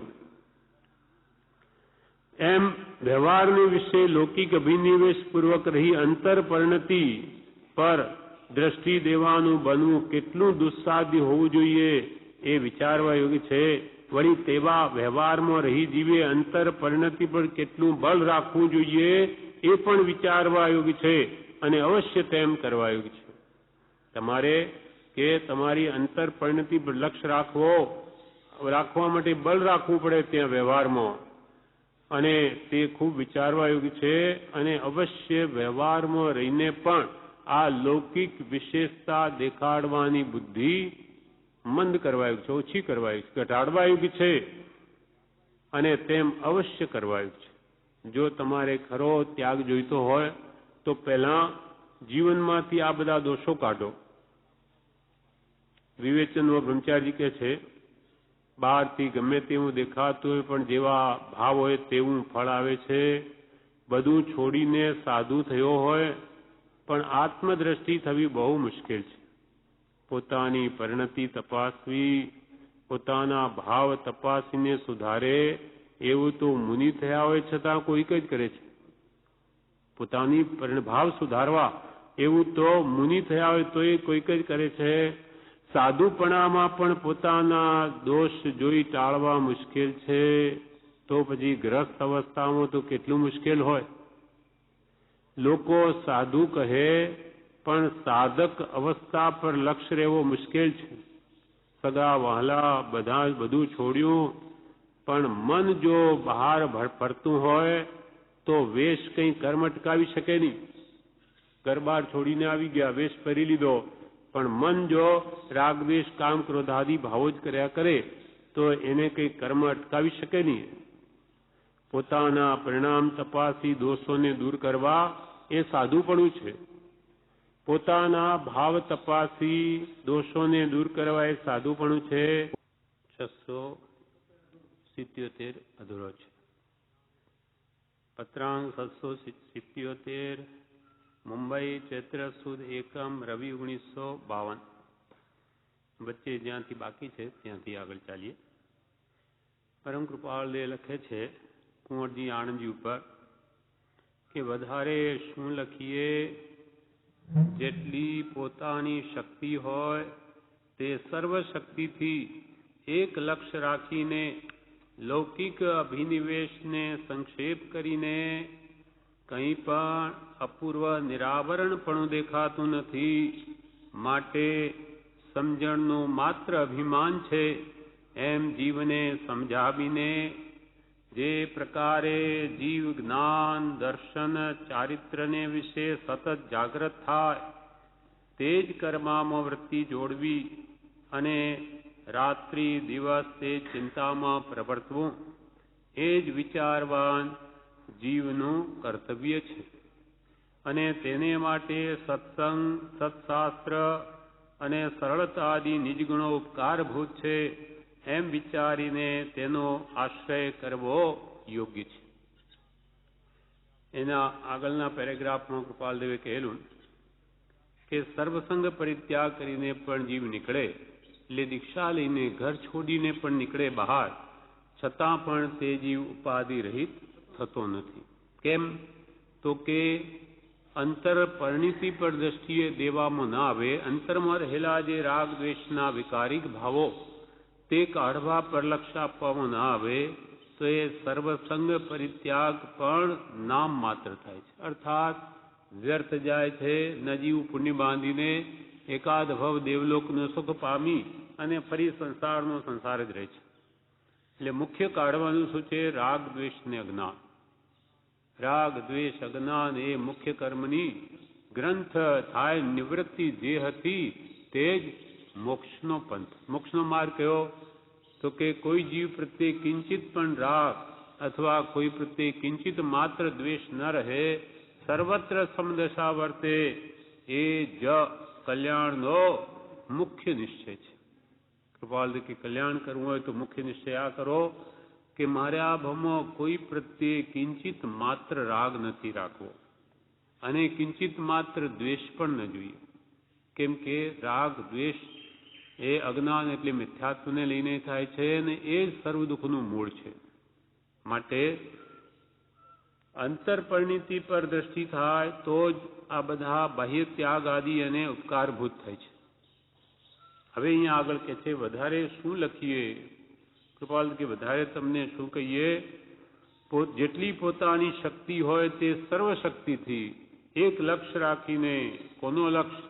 આત્મોદ્ધારનો, આત્માને જન્મણથી મુક્ત કરાવવાનો લક્ષ્ય રાખીને લૌકિક અભિનિવેશ સંક્ષેપ કરીને લોકોને સારું દેખાડવાનો ભાવ ઓછો કરીને કંઈ પણ અપૂર્વ નિરાવરણપણું દેખાતું નથી. આત્મામાંથી આવરણો ખસતા જ નથી. રાગ દ્વેષ કામ ક્રોધાદિ ભાવ ઘટતા કેમ નથી? ક્યાં ભૂલ છે? એમ કંઈ પણ અપૂર્વ એટલે પૂર્વે થયું નથી એવું નિરાવરણપણું દેખાતું નથી. આવરણો ઘટતા નથી. માટે સમજણનું માત્ર અભિમાન છે. કૃપાલ કેમ વિચારો કે પોતાને માત્ર પોતાના સમજણનું અભિમાન છે, પણ આ રાગ દ્વેષ તો જતા જ નથી, કશાય ભાવો ઘટતા નથી, તો મેં કર્યું શું? એમ પોતાના સમજણનું અભિમાન માની એમ જીવને સમજાવી, પોતાના આત્માને સમજાવી જે પ્રકારે જીવ જ્ઞાન દર્શન ચારિત્રને વિશે સતત જાગૃત થાય તે જ કરવામાં વૃત્તિ જોડવી. સતત હંમેશા આત્મા સમ્યક જ્ઞાન પ્રાપ્તિ અર્થે મથે, એટલે સત્પુરુષે જે કહ્યું હોય તે જાણવાનો પુરુષાર્થ કરે અને પછી સમ્યક દર્શન તત્વાર શ્રદ્ધાનમ સમ્યક દર્શનમ તત્વોની શ્રદ્ધા કરવી. ભગવંતે પહેલા જે કહ્યું તે જાણવું એ સમ્યક જ્ઞાન, અને તે પ્રમાણે માનવું તે સમ્યક દર્શન, અને તે પ્રમાણે વર્તવું તેનું નામ સમ્યક ચારિત્ર. એના માટે કે છે પુરુષાર્થ કરો. આ બધું ડાપણ સમજણ પોતાનું અભિમાન મૂકી દઈ કંઈ આવરણ કેમ ખસતા નથી, ક્યાં ભૂલ છે એ વિચારી અને હવે લૌકિક અભિનિવેશ દૂર કરો. લોકોને સારું દેખાડવાનો ભાવ મૂકી દો કે પરિગ્રહ તૃષ્ણા આદિ ભાવ ઘટાડી અને અંતરંગ આત્મગુણ પ્રગટે એમ કરો. વધારે શું લખીએ? જેટલી પોતાની શક્તિ હોય તે સર્વશક્તિથી, બધી શક્તિથી એક લક્ષ્ય રાખીને, એક આત્મહિતનો જ લક્ષ્ય રાખીને લૌકિક અભિનિવેશ સંક્ષેપ કરીને કંઈ પણ અપૂર્વ નિરાભરણપણું દેખાતું નથી. માટે સમજણનું માત્ર અભિમાન છે. સમજો નથી, માત્ર અભિમાન કર્યું છે તેનું. સમજણનું માત્ર અભિમાન કરીને એમ સમજણનું માત્ર અભિમાન છે એમ જીવને સમજાવીને જે પ્રકારે જીવ જ્ઞાન દર્શન ચારિત્ર્યને વિશે સતત જાગૃત થાય એ જ કરવામાં વૃત્તિને જોડવી, અને રાત્રિ દિવસ તે જ ચિંતામાં પ્રવર્તવું. કોની ચિંતા? આત્માની. કૃપાલદેવ કહ્યું, દેહની જેટલી ચિંતા રાખે છે તેથી નહીં, પણ તેથી અનંત ઘણી ચિંતા આત્માની રાખ. કારણ અનંત ભવ એક ભવમાં ટાળવા છે. માટે એક દેહમાં અનંત ભવ આપણે ઓછા કરવા છે તો કે એટલી બધી આત્માની કાળજી રાખ. એટલે કે શું કરવું? તો કે સમય સમય જીવ કર્મ બાંધે છે, સમય સમયે ભાવો ઉપર ધ્યાન રાખ. પરિણતિ કેવી વર્તે છે? વિષયમાં છે, કષાયમાં છે કે રાગદ્વેષમાં ક્યાં ભાવો છે એ પ્રમાણે ભાવ પર ચોકી રાખ. કેમ કે શુભાશુભ પરિણામની ધારા ઉપર બંધ મોક્ષની વ્યવસ્થા છે. શારીરિક ચેષ્ટા પ્રમાણે તે નથી. એટલે જ્યાં ભાવ છે ત્યાં પોતે છે. ભાવ બડો સંસાર મેં, ભાવથી જ બધા તર્યા છે. એટલે ભાવની સંભાળ રાખ. તેમ રાત્રિ દિવસ તે ચિંતામાં પ્રવર્તવું, આત્મહિતના વિચારમાં જ પ્રવર્તવું એ જ વિચારવાન જીવનું કર્તવ્ય છે. વિચારવાન જીવને તો એ જ કરવા જેવું છે કે અનાદિકાળનો આટલો બધો પુરુષાર્થ ધર્મ માટે બી કર્યો હશે, છતાં અંતરંગ ગુણ કેમ પ્રગટતા નથી? ક્યાં અટકે છે? હજુ જીવની વૃત્તિ ક્યાં છે? બંધ વૃત્તિઓને ઉપશમાવવાનો તથા નિવર્તાવવાનો જીવે સંતત એટલે કે સતત પ્રયત્ન કર્તવ્ય છે. નહીં તો એનો ઢાળ તો નીચે જ છે. પાણી જ્યાં નાખીએ જે બાજુ ઢાળ હોય ત્યાં ચાલી જાય. આપણો ઢાળ જ અનાદિ કાળનો વિષય કશાયનો છે. એને એમાં રસ આવે. સંસારમાં વાતો કરવા બેઠો હોય તો 12 વાગે તો એને ઊંઘ ના આવે, 2 વાગે તો નહીં આવે, પણ ભક્તિ કે સ્વાધ્યાય કરવો હોય તો થાકી જાય. 2 કલાક બહુ થઈ ગયું. કેમ કે એમાં એને રસ નથી, એમાં કંઈ એને લાભ જણાતો નથી. એમ પ્રમાદમાંનાથી જીવને રતિ છે, પણ રતિ કરવા એવું જીવને કંઈ ત્યાં છે નહીં, પણ હવે થઈ ગયો છે એવો મોહ અનાદિથી. કેમ કે પાણીનો ઢાળ નીચે હોય તેમ એનો સ્વભાવ પડી ગયો છે. પાણીને ઉપર ટાંકામાં ચડાવવું હોય તો મોટર મૂકવી પડે, મશીન મૂકવી પડે. તેમ અનાદિનો ઢાળ જે વિપરીત છે, કર્મ બંધાવનાર છે, એ હવે સમ્યક કરવો હોય તો પુરુષાર્થ કરવો પડે. સત્પુરુષના બોધ બળે એ વસ્તુનું સ્વરૂપ સમજી અને મોહ રાગ ઘટાડવો પડે. એ જ દુઃખનું કારણ છે, પણ એને અજ્ઞાનવશ સુખ ભાસે છે. આમાં મોહ મમતા કરવામાં પણ એ મારાપણું જ એને દુઃખી કરે, પણ એને ભાન નથી. અજ્ઞાન છે તે મીઠું લાગે. જેમ ચિંપાક ફળ હોય એ દેખાવે સુંદર, ખાવામાં મીઠું, પણ પેટમાં ગયું કે આંતરડા તોડી નાખે. તો એવું એ ફળ શું કામનું? કે ભલે ને ગમે એટલું સુંદર દેખાય પણ અંદર જઈને આંતરડાને જ કાપી નાખે. એ ખાવા યોગ્ય નથી. તેમ જે વિષયો આપણને મોહ કરાવી ત્રિવિધ તાપાગ્નિમાં અહીંયા પણ બાળે અને ભવિષ્યમાં જન્મ મરણ કરાવે, એવા વિષયો કૃપાલ કે તે સુખ નથી, પણ દુઃખ જ છે. દુઃખનું બીજું રૂપ છે. जिस सुख अंदर दुख वसे सो सुख भी दुख रूप. जिस સુખ જે આપણને સુખ દેખાય પણ જ્ઞાની પુરુષો કે એમાં દુઃખ છે, એમાં તું મારો મોહ મમતા રાગ દ્વેષ કામ ક્રોધાદિ ભાવોથી નિરંતર આકુલિત પરિણામ છે તારા, તેથી તારી શાતા પણ અંતરદાહ રૂપ જ છે. અંદરમાં તો બળતરા જ છે. ગમે એટલી બાહ્ય સુખ સમૃદ્ધિ હોય ભૌતિક, છતાં અંતરમાં તો વિશેષ મેળવવાની કામના, મોટો દેખાવું, ખાવું પીવું ભોગવું, એ બધી બળતરાને લઈને જ્ઞાની કે સદૈવ દુઃખી છે. અહીંયા એના ફળ તો હજુ દુઃખરૂપ આગળ છે, પણ અહીંયા કે એને શાંતિ નથી. ચક્રવર્તીના હૃદયમાં પ્રવેશ કર્યો તે પણ બિચારો દુઃખી હતો. હવે જ્યાં ચક્રવર્તી દુખિયા ત્યાં સુખ સુરંકાદીને, ચક્રવર્તી જેવા પણ ઉપાધિને લઈને જેટલી સત્તા ભોગવે તેટલી ચક્રવર્તી ઉપાધિ ભોગવે. એક રાજા હોય કે શેઠ હોય અને આપણે શું કહીએ, આ તો બધા સુખી છે, પુણ્યવાન જીવો છે, સુખી છે. પણ એનું મન જાણે કે એને કેટલી બધી ઉપાધિ છે, કેટલું બધું સંભાળવું પડે ત્યારે સત્તાનું નહીં જીવું સુખ એને ભોગવવા મળે. એના કરતાં સત્પુરુષનો આશ્રિત જેને કંઈ નહીં જોઈએ તે વધારે સુખી છે. એને કંઈ ઉપાધિ જ નથી. જેટલી ઉપાધિ ઓછી જેટલું સુખ વધારે. એટલે કૃપાલ કે હવે તમારે શું કરવું, રાત્રિ દિવસ એ આત્મચિંતા, આત્માનો ઉદ્ધાર કેમ થાય એમાં જ પ્રવર્તવામાં રહો. અને તેને માટે સત્સંગ હોય તો સત્શાસ્ત્ર અને સરળતાથી નિજગુણો ઉપકારભૂત છે એમ વિચારીને તેનો આશ્રય કરવો યોગી છે. સત્સંગનો આશ્રય કરવો, સત્શાસ્ત્રમાં મનને રોકવું કે સરળતાથી નિજગુણો, ઉત્તમ આર્દવ માર્જવ એ સરળતા વિનય વગેરે આત્માના જ ગુણો છે. ઉત્તમ આર્જવ માર્જવ સત્ય શૌચ સંયમ તપ ત્યાગ આકિંચન બ્રહ્મચર્ય ક્ષમા આદિ એ 10 લક્ષણ રૂપ જે ધર્માત્માનો સ્વભાવ છે કે વિવેચનમાં બ્રહ્મચારી કહે છે કે ટૂંકામાં કૃપાળુ દેવે કેટલું બધું કહી દીધું. જીવને કલ્યાણ કરવું તો શું કરવું તે કહે છે. પોતાની શક્તિને ગોપવવી નહીં, પરમાર્થના કામમાં બંધનને ઉકેલવામાં વાપરવી, નવા બંધન કરવામાં નહીં, આશ્રવ માટે નહીં. હવે તો સંવર અને નિર્જરામાં એ શક્તિને વાપરવી. છૂટવું છે, ફરી ન જન્મો. હવે આત્માનો ઉદ્ધાર કરવો છે. એ લક્ષ્ય રાખીને જેટલી શક્તિ હોય તેટલો પુરુષાર્થ કરવો. લોક મૂકે પોક, મને મારા આત્માનું કરવા દે. જેમ મહાવીર સ્વામી કેવળ જ્ઞાન થતા સુધી ઊંઘ્યા નહીં, પુરુષાર્થ જ કર્યો, તેમ પોતે પોતાને સમજાવી હવે જ્ઞાન દર્શન ચારિત્રના વિચારો આવે એ માટે રાત્રિ દિવસ ફિકર ચિંતા કરવાની છે.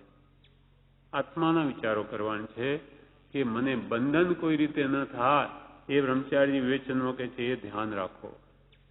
આત્મા પર આવરણ વધે નહીં પણ ટળે એ જ કરવાનું છે.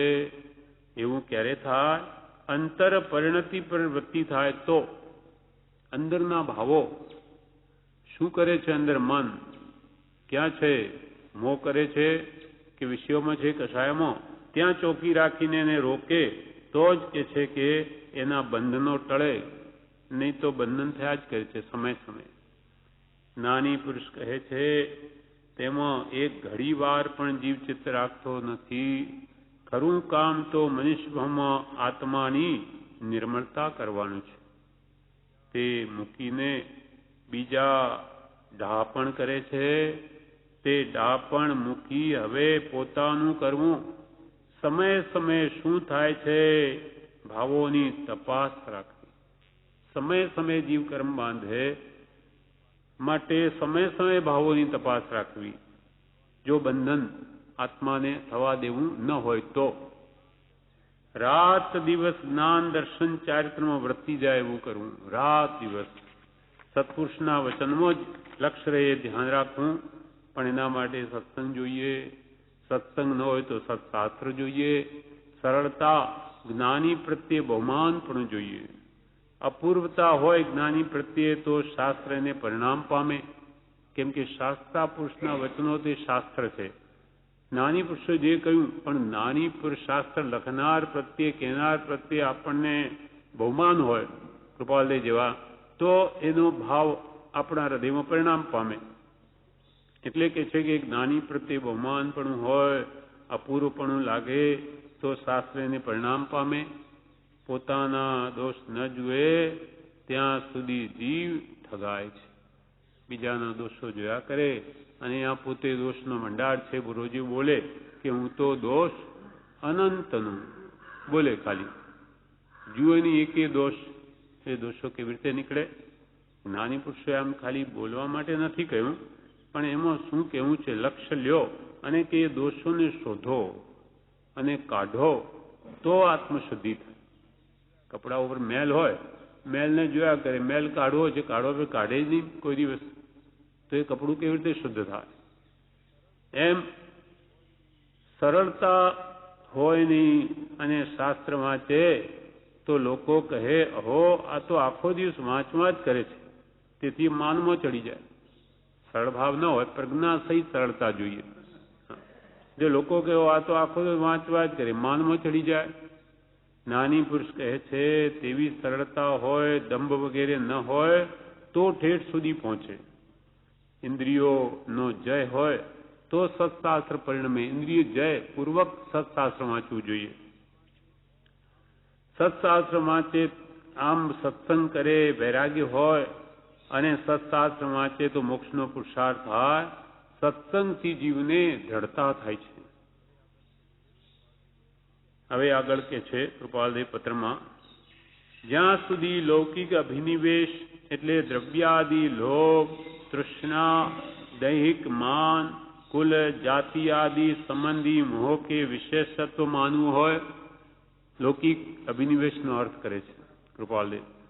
જ્યાં સુધી લૌકિક અભિનિવેશ એટલે કે દ્રવ્યાદિ લોભ, દ્રવ્યાદિ મેળવવાનો લોભ, પૈસા આદિ કમાવાનો લોભ કે વિશેષ તૃષ્ણા કે દૈહિક માન, દેહ સંબંધી મોટાઈ, એટલે હું મોટો, બીજા કરતા એવી મોટાઈ દેખાવાનો ભાવ, દૈહિક માન, કુલ જાતિ આદિનો અભિમાન, કુલ જાતિ આદિ સંબંધી મોહ કે વિશેષત્વ માનવું હોય, બીજા કરતો પોતાનું મોટાઈ પણ માનવું હોય, તે વાત ન છોડવી હોય, પોતાની બુદ્ધિએ સ્વેચ્છાએ અમુક ગચ્છાદિનો આગ્રહ રાખવો હોય, પોતાની મતિ કલ્પનાએ જે ગચ્છમાં પોતે જન્મ્યો હોય એ કુલ મત ગચ્છનો આગ્રહ રાખવો હોય, ત્યાં સુધી જીવને અપૂર્વ ગુણ કેમ ઉત્પન્ન થાય? લૌકિક વિશેષતા દેખાડવાની બુદ્ધિ હોય, પરિક્રમા વૃત્તિ હોય અને માન મોટાઈની કામના હોય, પોતાનું વિશેષપણું બતાવવું હોય અને પોતાની સ્વમતિ કલ્પના ગચ્છમત આદિનો આગ્રહ હોય.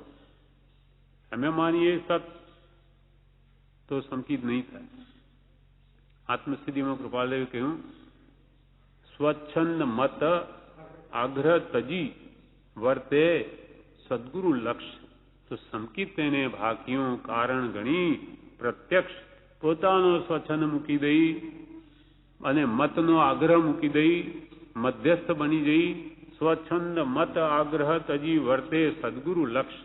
સદગુરુ જેમ કહે એ પ્રમાણે એ લક્ષ્યપૂર્વક વર્તે તો સંકિત તેને ભાગ્યું, તેને વ્યવહાર સંકિત કહ્યું છે. કેમ કે સાચા દેવગુરુનું શ્રદ્ધાન થયું, એના આજ્ઞા પ્રમાણે વર્તવાનો ભાવ થયો, માટે એ વ્યવહાર સંકિત છે. સંકિત તેને ભાગ્યું કારણ ગણી પ્રત્યક્ષ, પ્રત્યક્ષ સમ્યક દર્શન એટલે આત્માનુભવાત્મક નિશ્ચય સંકિત, તેનું તે કારણ થાય છે. સાચા દેવગુરુના શ્રદ્ધા પ્રમાણે પ્રવર્તન એ એને નિશ્ચય સમ્યક દર્શનનું કારણ થાય છે. તો જ્યાં સુધી લૌકિક અભિનિવેશ માટે નહીં એ વાત છોડવી ન હોય, ગચ્છાદિનો આગ્રહ મૂકવો ન હોય, ત્યાં સુધી જીવને અપૂર્વ ગુણ કેમ ઉત્પન્ન થાય? એટલે જાણે એમને કે આપણને કૃપાલદેવ એમ કે છે કે આ બધું છોડો. તમે કહો છો કે એમને ત્યાગની ભાવના છે, તો પહેલા આ બધું મોહ મૂકો.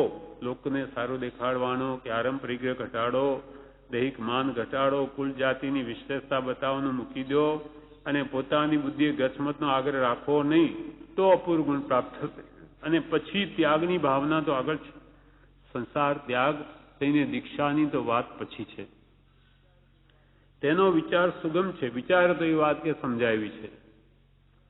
વિવેચનો કે છે એ લૌકિક અભિનિવેશ એટલે શું તે લખે છે.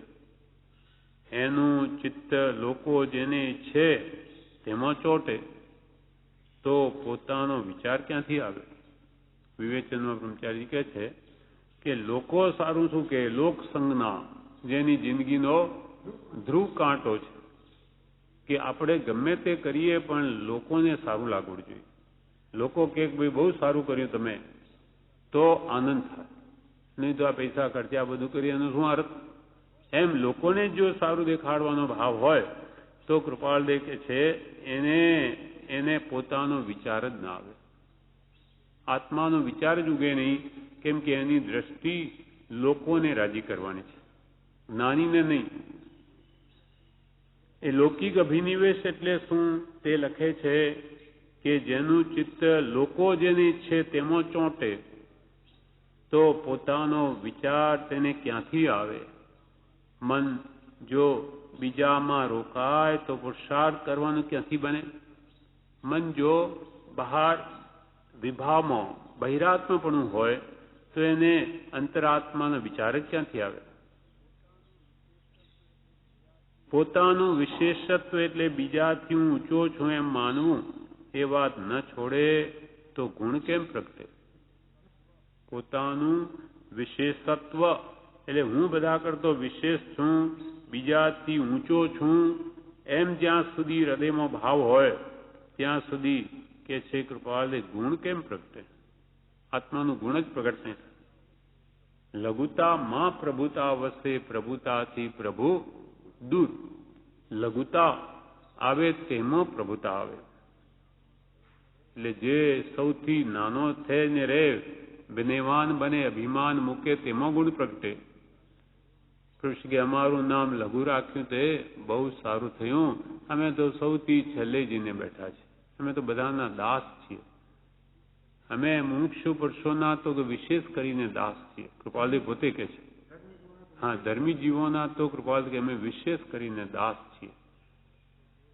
પ્રભુશ્રી પણ કે જે કૃપાલદેવને માને એ તો અમારા માથાના મુકુટ છે, એને જોઈને અમે પૂજ્યભાવ થાય છે, એને નમન કરવાનો ભાવ થાય કે એ જીવ સતમાર્ગને પામ્યો. આવી લઘુતા આપણા ગુરુઓ ધરાવે તો પછી આપણે તો પાણીથી પાતળા થઈ જવું છે, નહીં તો ગુણ ક્યાંથી પ્રગટે? એટલે કે છે પોતાનું વિશેષત્વ એટલે બીજાથી ઊંચો છું એમ માનવું એ વાત ન છોડે તો ગુણ કેમ પ્રગટે? જ્યાં સુધી લૌકિક અભિનિવેશ એટલે દ્રવ્યાદિ લોભ, તૃષ્ણા, દૈહિક માન, કુલ જાતિ આદિ સંબંધી મોહ કે વિશેષત્વ માનવું હોય તે વાત ન છોડવી હોય, પોતાની બુદ્ધિએ સ્વેચ્છાએ અમુક ગચ્છાદિનો આગ્રહ રાખવો હોય ત્યાં સુધી જીવને અપૂર્વ ગુણ કેમ ઉત્પન્ન થાય તેનો વિચાર સુગમ છે. વિચારે તો જણાય કે મારામાં એ દોષો છે કે નહીં, પણ વિચારે તો સુગમ છે. વિચારે જ નહીં, બીજાનો જ દોષો જોયા કરે તો પોતાના દોષો કેવી રીતે જાય? પૂરતું એ પોતે જ દોષનો ભંડાર બની જાય. જેટલા આપણે બીજાના દોષો જોઈએ ને એટલે બધા આપણા અંદર આવે. એટલે જ્ઞાની તું કે દોષનો પિંડ બની જઈશ, પછી તને કોઈમાં ગુણ દેખાશે નહીં, દુર્યોધન જેવી દ્રષ્ટિ થઈ જશે. પણ બીજાના ગુણ જોયા કરીશ તો ગુણ પણ મળશે. કેમ કે આ જગતમાં બધા પ્રાણીઓ નિર્ગુણી નથી. આપણે પાપ પુણ્ય લગભગ સમ થયું ત્યારે આ મનુષ્ય પામ્યા છીએ. એટલે દરેકમાં ગુણ જોઈએ તો મળી આવે, પણ જોનારની દ્રષ્ટિ જેવી દ્રષ્ટિ તેવી સૃષ્ટિ છે. અને દોષ જોઈએ તો દોષવાની મળશે.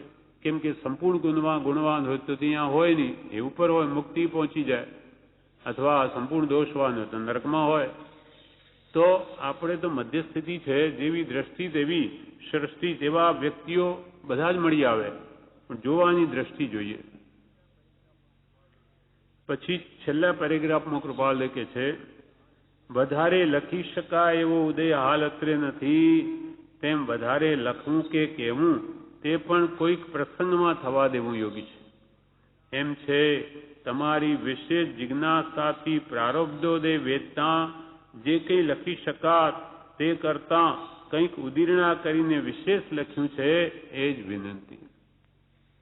વધારે લખી શકાય એવો કોઈ હાલમાં અમારે ઉદય નથી, છતાં પણ વધારે લખવું કે કેવું એ કોઈક પ્રસંગમાં થવાયું છે, પત્રમાં નહીં.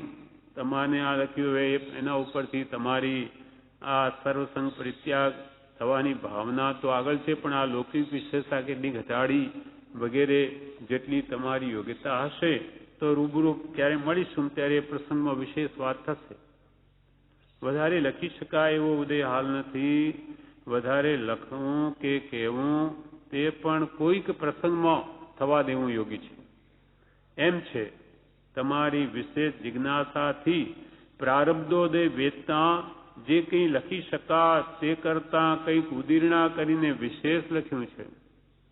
તમે અમને જિજ્ઞાસાથી પત્ર લખ્યો કે કંઈક વિસ્તારથી લખો એ અમારા પ્રારબ્ધ ઉદય કરતાં બી અમે ઉદીરણા કરીને વિશેષ લખ્યું છે. આટલું પણ એ જ વિનંતી. વિવેચનો કહે છે જેને કંઈ આત્માનું કામ કરવું હોય તેને આ શિખામણ લખી છે. કૃપાળુદેવ લખે છે કે જેમ જેમ તમારી જિજ્ઞાસા વધશે, તમારી જિજ્ઞાસા સત પામવાની ગુણો વધશે, તેમ તેમ કોઈ વખતે લખીશું. આટલું લખ્યું એનું પરિણામ જો સમ્યક આવશે અને તમારામાં ગુણ પ્રગટ છે તો ફરી લખીશું. તેમ તેમ કોઈ વખતે લખીશું. વિસ્તારથી પત્ર લખવાની વિનંતી હતી તેથી વધારે લખ્યું છે. ખેંચ કરી લખ્યું છે. એ જીવને કંઈક વૈરાગ છે એમ જાણીને આ બધું લખ્યું છે. એટલે કુંવરજી આણંદજીને કંઈક વૈરાગ છે એમ જાણીને કૃપાલદેવે આટલું લખ્યું છે. બાકી ખરેખરી જીવોની યોગ્યતા હોય તો આ પત્રમાં કહ્યું કે જ્ઞાની પુરુષો ઉપદેશ આપવામાં સંક્ષેપપણું કરે નહીં.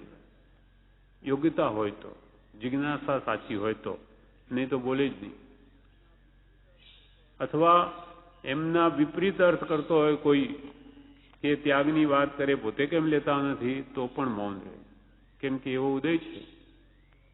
આવી રીતે આ પત્રમાં આપણને કહ્યું, ફરી કહ્યું કે સરસંગ પરિત્યાગી થઈને દીક્ષા લઈને જીવ જાય તેથી કલ્યાણ થાય જ એમ એકાંતે માનવું નહીં. ભગવાન તીર્થંકરો પણ તું દીક્ષા લે તો તારું કલ્યાણ થાય એમ એ પણ કહેતા નહોતા. એ બોધ આપે પોતાની યોગ્યતા જેમ વધે તેમ તેમ એ પોતે જ ભાવ દર્શાવે તેમ કરે. બાકી તું દીક્ષા લે તો તારું કલ્યાણ થાય. અને આજે કે છે 6 મહિના એને પાછળ ફેરવી અને તું દીક્ષા લે બસ તો તારું કલ્યાણ થાય એમ કરીને એનો વિચાર ઉગે ને તેના પહેલાં એને ઊભો કરી અને વૈરાગ્યનો ઉઘરો લાવીને આપી દે. પછી હા વૈરાગી ન હોય પણ એક જાતની એને એવી ફસાવાની કે ફરવાનું મળશે, ખાવું પીવું કાંઈ કરવાનું નહીં, ધંધો બંધો કાંઈ નહીં, આવી લૌકિક માત્ર બાહ્ય શાતા જેવા સુખ બતાવી અને અંતરંગ આત્મશુદ્ધિ માટે જે ચારિત્રની યોજના જ્ઞાનીઓ કરી એ તો લક્ષ્ય જ કરાવતા નથી. એટલે ભયંકર સ્થિતિ શાસનની થઈ પડી છે. પણ આવું જ થવાનું છે એમ ભગવાન તીર્થંકરો જ કહી ગયા છે કે આ પડતો કાળ છે ને આમાં જ થવાનું. કેમ કે અસંયતિ પૂજા નામનો આ કાળ છે. આશ્ચર્ય 10 અછેરામાં એક અછેરું આ કે અસંયતિ, સંયુત એટલે સંયમી, અસંયમી પૂજા જ છે એવો આ કાળ છે. અને સાચા સંયમીનો કોઈ ભાવ નહીં પૂછે. આવો કાળ છે. એને તો ઉડતું લાંછન પણ લગાડશે અને જેવા ચરિત્રહીન હશે તેનું મહાત્મ્ય વધશે.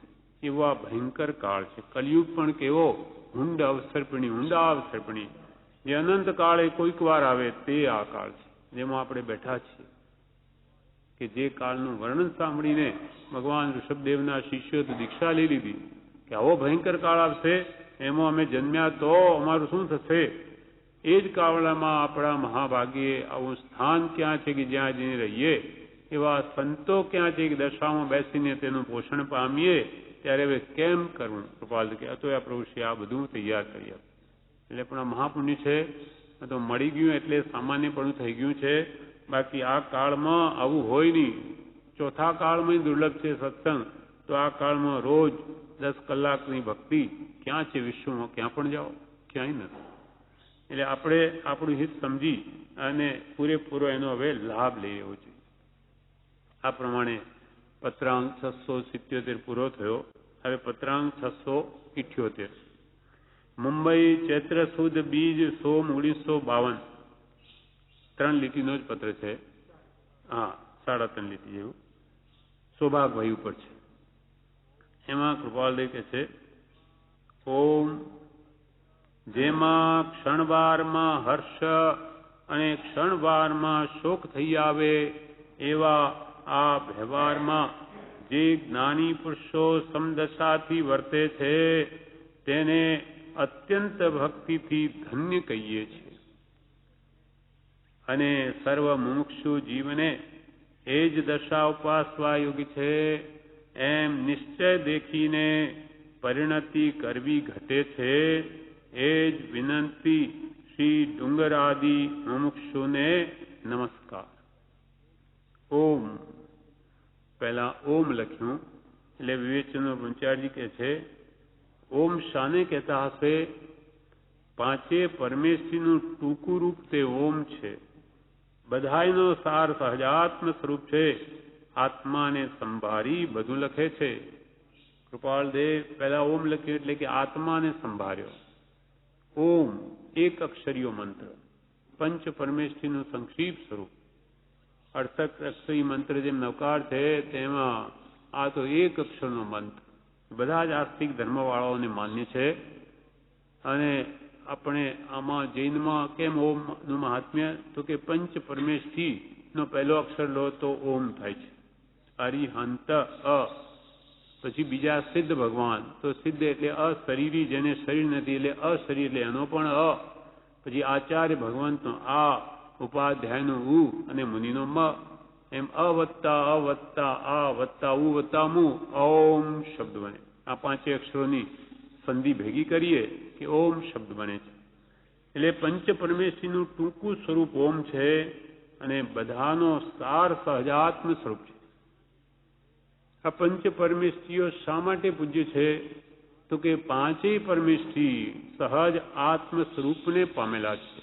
બધા સમ્યક દ્રષ્ટિ મહાત્માઓ છે તે જ આ નવકારમાં આવે. કહેવાતા સાધુ કે આચાર્ય નહીં, વેશધારીઓ નહીં, આત્મજ્ઞાનીઓ માટે છે.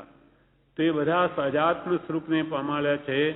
એવા સહજાત્મ સ્વરૂપમય જે ઓમ છે એને પહેલા યાદ કરીને કૃપાલદેવ કે છે લખે છે. આત્માને સંભાળીને બધું લખે છે. હવે પહેલી લીટીમાં કૃપાલદેવે કહ્યું, જેમ ક્ષણવારમાં હર્ષ અને ક્ષણવારમાં શોક થઈ આવે એવા વ્યવહારમાં જે જ્ઞાની પુરુષો સમદશાથી વર્તે છે તેને અત્યંત ભક્તિથી ધન્ય કહીએ છીએ. આ સંસાર જેમાં આપણે રહીએ છીએ એ કેવો છે? ક્ષણવારમાં તો હર્ષ અને ક્ષણવારમાં શોકના પ્રસંગો બની જાય. કંઈક પૈસા આદિનો લાભ થઈ જાય, કંઈક થોડુંક સુખની વાત સારી થાય તો કે હા આનંદ આવે, અને વળી કંઈ બીજું તરત જ અનિષ્ટ થતાંય વાર ન લાગે કે બીજી વાત સંભળાય, ફલાણાને આમ થઈ ગયું અને એમ થઈ ગયું. એટલે આ સંસારમાં ક્ષણમાં તો હર્ષ અને ક્ષણમાં શોક થઈ આવે એવો આ વ્યવહાર છે આપણો. એમ પેલી લુહારની કડછી હોય, લુહારને ઘડવું હોય ને કંઈક દાગીનું, તો એ શું કરે? ઘડીકમાં તો એને તપાવે, એકદમ લાલ ચોળ કરે, અને ઘડીકમાં ઠોકીને પાછું પાણીમાં નાખે, પછી પાછું તપાવે. એમ કરીને આ સમયે આવા ભાવોની આપણી પરિણતિ રાગદ્વેષ વાળી થયા જ કરે. સારું ખોટું થયા જ કરે છે. એવો આ સંસાર છે જેમાં ક્ષણવારમાં હર્ષ અને ક્ષણવારમાં શોક થઈ આવે એવા આ વ્યવહારમાં, આવા વ્યવહાર પ્રસંગોમાં જે જ્ઞાની પુરુષો છે તે તો સમદશાથી વર્તે, સમભાવે વર્તે. કૃપાલ કે લાખ રૂપિયાનો નફો થાય તો જ્ઞાનીને હર્ષ થાય નહીં, અને લાખનું નુકસાન થાય તો ખેદ થાય નહીં. આપણને તો લાખ શું 100 રૂપિયા ગયા હોય તો એ થાય કે ગયા ક્યાં? કેમ કે રાગદ્વેષ પ્રબળ પડ્યા છે અંદરમાં, હર્ષશોકના ભાવો, પણ એને નથી એટલે સમભાવ છે બધામાં. એટલે કૃપાલદેવ કે આ નિંદા કરે છે, શાર્દૂલ પત્રમાં જૂઠાભાઈએ કહ્યું કે આપની લોકો નિંદા કરે, તો કે દુનિયા એવી છે એ તરફ આપણે નહીં જોવો. એ તો ક્યારેય હાથીએ ચડાવે ને ક્યારેય ગધેડે ચડાવે, એ તો એ રીત છે દુનિયાની, એ જોવું નહીં. આપણે આપણું કામ કરી જવું, દુનિયા તરફ કાંઈ જોવું નહીં. હવે તો બધા બંધનોથી મુક્ત થવું છે. એમ રાખે રાગદ્વેષથી કેમ મુક્ત થવા એ કરો. દુનિયા શું મારા પ્રત્યે અમે જાણીએ છીએ, પણ એ તરફ લક્ષ્ય આપવો નથી, નહીં તો હર્ષશોક થાય જીવને. એ કરવા નથી તો એવા નિમિત્તોને શું કામ વિચારવા. એટલે જ્ઞાની પુરુષો તો હંમેશા છૂટવા માટે સમભાવ એ જ આત્માનું ઘર છે અને એ જ સાચવીને ચાલે છે. એટલે વિવેચનમાં કહે છે આ સંસારના વ્યવહારનું સ્વરૂપ એવું છે કે એમાં હર્ષશોક થતાં વાર ન લાગે. જેમ દરિયામાં મોજા આડાવડી થયા જ કરે છે, તેમ સંસારમાં હર્ષ કે શોક થયા જ કરે છે. મોજા આવ્યા જ કરે દરિયામાં, તેમ હર્ષ શોક એ તો સંસારમાં થયા જ કરે. હર્ષ શોક એટલે શું? શાતા અશાતા વેદનીય કર્મ છે આપણો. શાતા વેદની અને અશાતાઈ વેદની. શુભ કર્મનો ઉદય આવે ત્યારે શાતાનું વેદન થાય એટલે હા આનંદ માને કે હા બસ સુખ છે આપણે. જ્યારે જ્ઞાનીઓ તો એને પણ સુખ નથી કહેતા. જ્ઞાનીઓ તો એ શાતાને સુખ નથી કહેતા, શાતાને શાતા વેદની કહે છે. એ વેદવાનું છે. એને અંતરમાં તો બળતરા હોય, બહાર બધી સુખ સામગ્રી હોય, ખાવા પીવા રહેવા બધું જ હોય, પણ અંદરમાં ઈચ્છાઓ વિશેષ મેળવવાની કે એને ભોગવવાની અતૃપ્ત રહી છે, ત્યાં સુધી જીવ દુઃખી જ રહેવાનો.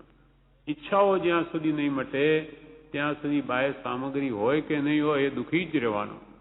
એ જીવ ક્યાં ઈચ્છત હવે હે ઈચ્છા દુઃખ મૂળ, જબ ઈચ્છા કા નાશ તબ મીટે અનાદિ ભૂલ. અનાદિ ભૂલ જો મેટવી હોય તો અંદરમાં રહેલી જે આસક્તિ વિશેષ મેળવવાની કામના કોઈ પણ પદાર્થની એ મૂકો તો જ શાંતિ વળશે. અને ઈચ્છાઓ જેટલી ઘટે તેટલું સુખ ઉપજે. નાની અને કાંઈ નથી જોઈતું એટલે પરમ સુખી. જેટલો પરિગ્રહની ભાવનાઓ જેટલી ઓછી કરે એ તેટલો જરૂરિયાતો જેટલી ઘટાડે તેટલો એ સુખી થતો જાય છે. એટલે દરિયામાં મોજા આવ્યા કરે તેમ આ જીવ હર્ષો કરીને દુઃખ પામે છે. એવો આ સંસાર છે. એક તો પોતાની વૃત્તિ ચંચળ છે અને બીજા નિમિત્તો એવા છે. એક તો અનાજથી મરકટ જેવું મન છે, ચપળ, અને વળી નિમિત્તો એવા કે એને હર્ષોક થયા જ કરે. એકલો બેઠો હોય તોય ખાવા પીવામાં, સૂંઘવામાં, સાંભળવાના, સ્પર્શવાના એમ બધા આડાઅવળી વિચારો કર્યા કરે. નવરો બેઠો હોય તો શું ખાઉં, શું પીવું, શું સૂંઘવું, સાંભળવું કે શું ભોગવું, એવા વિચારો આવવાથી જીવ ઈચ્છાઓના કારણે અતૃપ્ત રહીને દુઃખી જ થયા કરે છે. એવા સંસારમાં જે સમદશાતી રહ્યા છે તે મહાત્માઓને ધન્ય છે. એમને દ્રવ્ય ક્ષેત્ર કાળ ભાવથી અપ્રતિબદ્ધ વિહારી કાંઈ નહીં. કોઈ સિઝન કે ગરમી કે ઠંડી કાંઈ જે હોય તે બધું સારું. એ તો સ્વરૂપમાં એવો લક્ષ્ય જ નથી, બહિર્મુખતા નથી. એટલે એ મહાત્માઓ સદા અંતર્મુખ રહે છે. એટલે કે ધન્ય છે એવા. તેથી નવા કર્મ બાંધતા નથી. આત્મા ભણી દ્રષ્ટિ થાય તો સંભાવ આવે, નહીં તો રાગદ્વેષ થયા મના રહે નહીં. મારો આત્મા એનું સ્થાન મુખ્ય ઘર તો સમ છે, સમભાવમાં રહે. રાગદ્વેષનો મારો સ્વભાવ નથી. એ ભાવ જ્યાં સુધી વારંવાર વિચારીને દ્રઢ ન કરે ત્યાં સુધી એને પરપદાર્થનો રાગદ્વેષ થવાના જ. એમ જેમ જ્ઞાની પુરુષ વર્તે છે તેમાં જ આપણે તો હવે કરવું છે. જ્ઞાનીની દ્રષ્ટિ જેને થાય તેને સમ થાય. કે કૃપાળદેવ કે અનંતા જ્ઞાનીઓ પૂર્વે થઈ ગયા, એને કોઈ પણ હર્ષોક સુખ દુઃખના પ્રસંગે કર્યા નથી, માટે મારે કરવા નથી. મારે એવું થવું છે, જન્મથી મારે મુક્ત થવું છે, સદા સુખ શાંતિમાં રહેવું છે, ને જેવા ઉદયો આવે તેને સંભાવે ભોગવી જ લેવા છે. એમાં તણાવવું નથી, એવો જો દ્રઢ નિશ્ચય કરીને પ્રવૃત્તિ કરે તો પોતે સુખી થાય. બાકી બધું જવાનું. દુઃખ આવે તોય કે જીવને એમ કહેવાનું કે એ જવાનું, કોઈના કાયમ રહ્યા નથી. અને સુખ આવે તો એ જવાના. એ સુખ દુઃખ એ વેદની જ છે. ખરું સુખ તો જ્ઞાની પુરુષે અનુભવ્યું છે, જે આત્માનું શાશ્વત સુખ એ તો આપણે કોઈ દાડો જોયું જ નથી. માટે આ બધું છે એ તો માત્ર સાતા કશાતા વેદનીય છે. વેદનીને વેદની માંગી સંભાવે ભોગવી લે તો એને હંમેશા શાંતિ રહે. જેમ જ્ઞાની પુરુષ વર્તે છે તેમ જ આપણે તો કરવું છે. જ્ઞાનીની દ્રષ્ટિ જેને થાય તેને સમ થાય. દ્રવ્ય દ્રષ્ટિથી વસ્તુ સ્થિર છે, પર્યાય દ્રષ્ટિથી અસ્થિર છે. સંસારમાં બધે હર્ષ શોક દેખાય છે. દ્રવ્ય દ્રષ્ટિ આપણી જ્યાં સુધી નહીં થાય ત્યાં સુધી હર્ષ શોક ઘટે નહીં. દ્રવ્ય દ્રષ્ટિ સે વસ્તુ સ્થિર, પર્યાય અસ્થિર નિવાસ. દ્રવ્ય દ્રષ્ટિથી જોઈએ તો બધી વસ્તુ સ્થિર જ છે. જેમ કે આત્મા દ્રવ્ય નિત્ય છે, પણ પર્યાય પલટાય, એનું અવસ્થાન થયા કરે છે. આપણો આત્મા અનાદિકાલથી દ્રવ્ય દ્રષ્ટિથી જોઈએ તો એ જ છે. કોઈ કાળે એ આત્મા મોહ નથી કે ફર્યો નથી કે નવો થયો નથી. પણ પર્યાય અસ્થિર ન્યાય, પર્યાય એટલે અવસ્થાઓ એ તો બદલાય છે. પહેલા કોણ જાણે આગલા ભૂમમાં આપણે તિર્યંજ ભૂમમાં હોઈશું કે ક્યાં હોઈશું, દરકમાં કે દેવલોકમાં, ગમે તે ગતિમાંથી આવ્યા છીએ. હવે આગળ ક્યાં જવાના એ બી ખબર નથી, પણ જવાના નિશ્ચિત છે. અને આત્મા એનો એ જ છે જે પહેલા હતો. એ આપણે જેવા કર્મ કર્યા તેવા આપણે આ જુદા જુદા દરેકના વિચારો કે શરીરના આકારો કે સ્થિતિ જુદી જુદી કેમ દેખાય? કે બધાના કર્મ જુદા છે. કર્મ અનંત પ્રકારના. તેમાં મુખ્ય આઠ, તેમાં મુખ્ય મોહની હણાય તે કહું પાઠ, એવા ફળો આપણને દેખાય છે. કર્મ પ્રમાણે બધું ભોગવીએ છે. એટલે હવે દુઃખી ન થવું હોય તો નવા બાંધવાની. એટલે જ્ઞાની પુરુષે જેમ કર્યું તેમ કરીએ તો સમ થાય. દ્રવ્ય દ્રષ્ટિ થાય તો શાંતિ વળે. પર્યાય દ્રષ્ટિ સદા દુઃખકારી છે. સંસારમાં બધે હર્ષ શોક જ છે. દુનિયામાં શું છે? શુભ અશુભ ના દ્વંદ રૂપા સંસાર છે. કાં તો શુભ ભાવ કે અશુભ ભાવ એ સંસાર. શુદ્ધ ભાવમાં આવી ગયો તો પછી પરમાત્માની કોટીમાં ચાલે ગયો. અવિરત સમ્યક દ્રષ્ટિ પણ જીન કહેવાય છે, અંશે જીન છે. બાકી આ શુભાશુભમાં પરિણતિમાં આપણો જે કાળ જાય છે એ સંસારનું સ્વરૂપ છે. તે શુભાશુભ છેદતા ઉપજે મોક્ષ સ્વભાવ. આત્મા જે અનંત સુખ સ્વરૂપ મોક્ષ સ્વભાવ છે એ તો આ શુભ અશુભ બધું છેદતા ઉપજશે. પણ હમણાં આજે શુભ છેદી નાખીએ તો અશુભ જ રહે. શુદ્ધ તો જાણ્યો નથી, એટલે કે હમણાં શુભમાં પ્રવર્તો, શુદ્ધના લક્ષ્ય ભક્તિ સ્વાધ્યાય સત્સંગ સ્મરણમાં રહો, ભાવ શુદ્ધિ જાળવો. ભલે શુભ બનશે પણ પુણ્યાનુબંધી પણ થશે. શુદ્ધ ભાવનો લક્ષ્ય છે તો દેવલોક આદિ કોઈ સંસાર સુખની કામના નથી તો એ મોક્ષના ખાતામાં જશે. પુણ્યાનુબંધી પુણ્ય આગળ આગળ વધારતું જ જશે. એટલે શુભમાં રહો, શુભ ભાવ વડે મન શુદ્ધ કરો. એમ કૃપાલદેવે કહ્યું કે જેમાં ક્ષણવારમાં હર્ષ અને ક્ષણવારમાં શોક થઈ આવે એવા વ્યવહારમાં જે જ્ઞાની પુરુષો સમદશાથી વર્તે છે તેને અત્યંત ભક્તિથી ધન્ય કહીએ છીએ. ધન્યવાદ કૃપાલ કે અત્યંત ભક્તિપૂર્વક કહીએ છીએ કે હો આવા જે ચળ વિચળ પરિણામ નિરંતર થયા કરે એવો જે આ સંસાર તેમાં પણ જ્ઞાનીઓ એક દશાથી વર્તે તેમને અમે ધન્ય કહીએ છીએ. એમનું જીવન સફળ છે, એમનો પુરુષાર્થ ધન્ય છે કે કેવો પુરુષાર્થ કર્યો કે કોઈ પણ નિમિત્તો દ્રવ્ય ક્ષેત્ર કાળ ભાવને એમને બાધા જ પહોંચાડતા નથી. અને સર્વ મુમુક્ષુ જીવને એ જ દશા ઉપાસવા યોગી છે. આ કેવું છે? જ્ઞાનીઓ તો પોતાનું કામ કરી ગયા. આપણા માટે કે છે હવે મુમુક્ષુ જેને મુક્ત થવું છે, જન્મ મરણથી છૂટવું છે, તેને પણ આ જ દશા સમદશા જ ઉપાસવા છે. એટલે સુખમાં ગરકાર થવું નહીં અને દુઃખમાં પણ ખેદ પામવો નહીં, એવો પુરુષાર્થ કરવો પડશે, અભ્યાસ કરવો પડશે. એમ નિશ્ચય દેખીને પરિણતિ કરવી ઘટે છે એમ નિશ્ચય દેખીને, એટલે નક્કી એમ જ છે. જો ખરેખર મુક્તિ મેળવવી હોય તો આ સમદશા જ સુખરૂપ છે કે મુક્તિ આપનાર છે એમ નિશ્ચય દેખીને પરિણતિ કરવી ઘટે. પરિણતિ એટલે પરિણામ, ભાવ પોતાના એમ જ કરવા ઘટે. સરળ નથી, કેમ કે ક્રોધના નિમિત્તો આવે તરત જ તેમાં થઈ જશે, પણ પછી પાછો મંદ ઉદય હોય ત્યારે વિચારે કે ફરી હું ભૂલ્યો, ફરી ક્રોધ કરીને, નહીં કરવા જેવું નહોતું, આ ભૂલ કરી મેં, એ ભગવાન બહુ ભૂલી ગયો, મેં આ દોષ કર્યા, પાછો પડે તો વારંવાર આમ પશ્ચાતાપથી અને બીજી વાર જાગૃતિ રહે છે. દોષો કંઈક ઘટે, એમ ઘટતા ઘટતા ઘટતા પછી સંભાવમાં આત્મા આવતો જાય. કેમ કે સંભાવ આત્માનો સ્વભાવ છે. પાણી સ્વભાવે શીતળ હોવા છતાં અગ્નિ ઉપર મૂકીએ તો તીક્ષ્ણ અગ્નિ જેવું ગરમ થઈ જાય છે, પણ પાછું ચૂલા ઉપરથી ગેસ ઉપરથી ઉતારી દઈએ તો પાછું ધીમે ધીમે એના સ્વભાવમાં આવી જાય, ઠંડુ થઈ જાય. ક્યાં સુધી રહે ઠંડુ? તો કે જ્યાં સુધી એ પાણી રૂપે રહે, બાપ થઈને ઉડીને જાય ત્યાં સુધી એ શીતળ જ રહે. કેમ એમ? તો કે એનો સ્વભાવ છે. પણ વિભાવે, અગ્નિના વિભાવે ગરમ થઈ ગયેલું, તેમાં આપણો આત્મા પરમ શાંત સ્વભાવવાળો છે. એમાં રાગ દ્વેષ, આ કામ ક્રોધ આદિ હર્ષો કંઈ છે જ નહીં, પણ આ બધા નિમિત્તો એવા મળે એમાં આ જીવ તણાઈ જાય છે અને રાગ દ્વેષ હર્ષો કરીને નવા કર્મ બાંધી નાખે.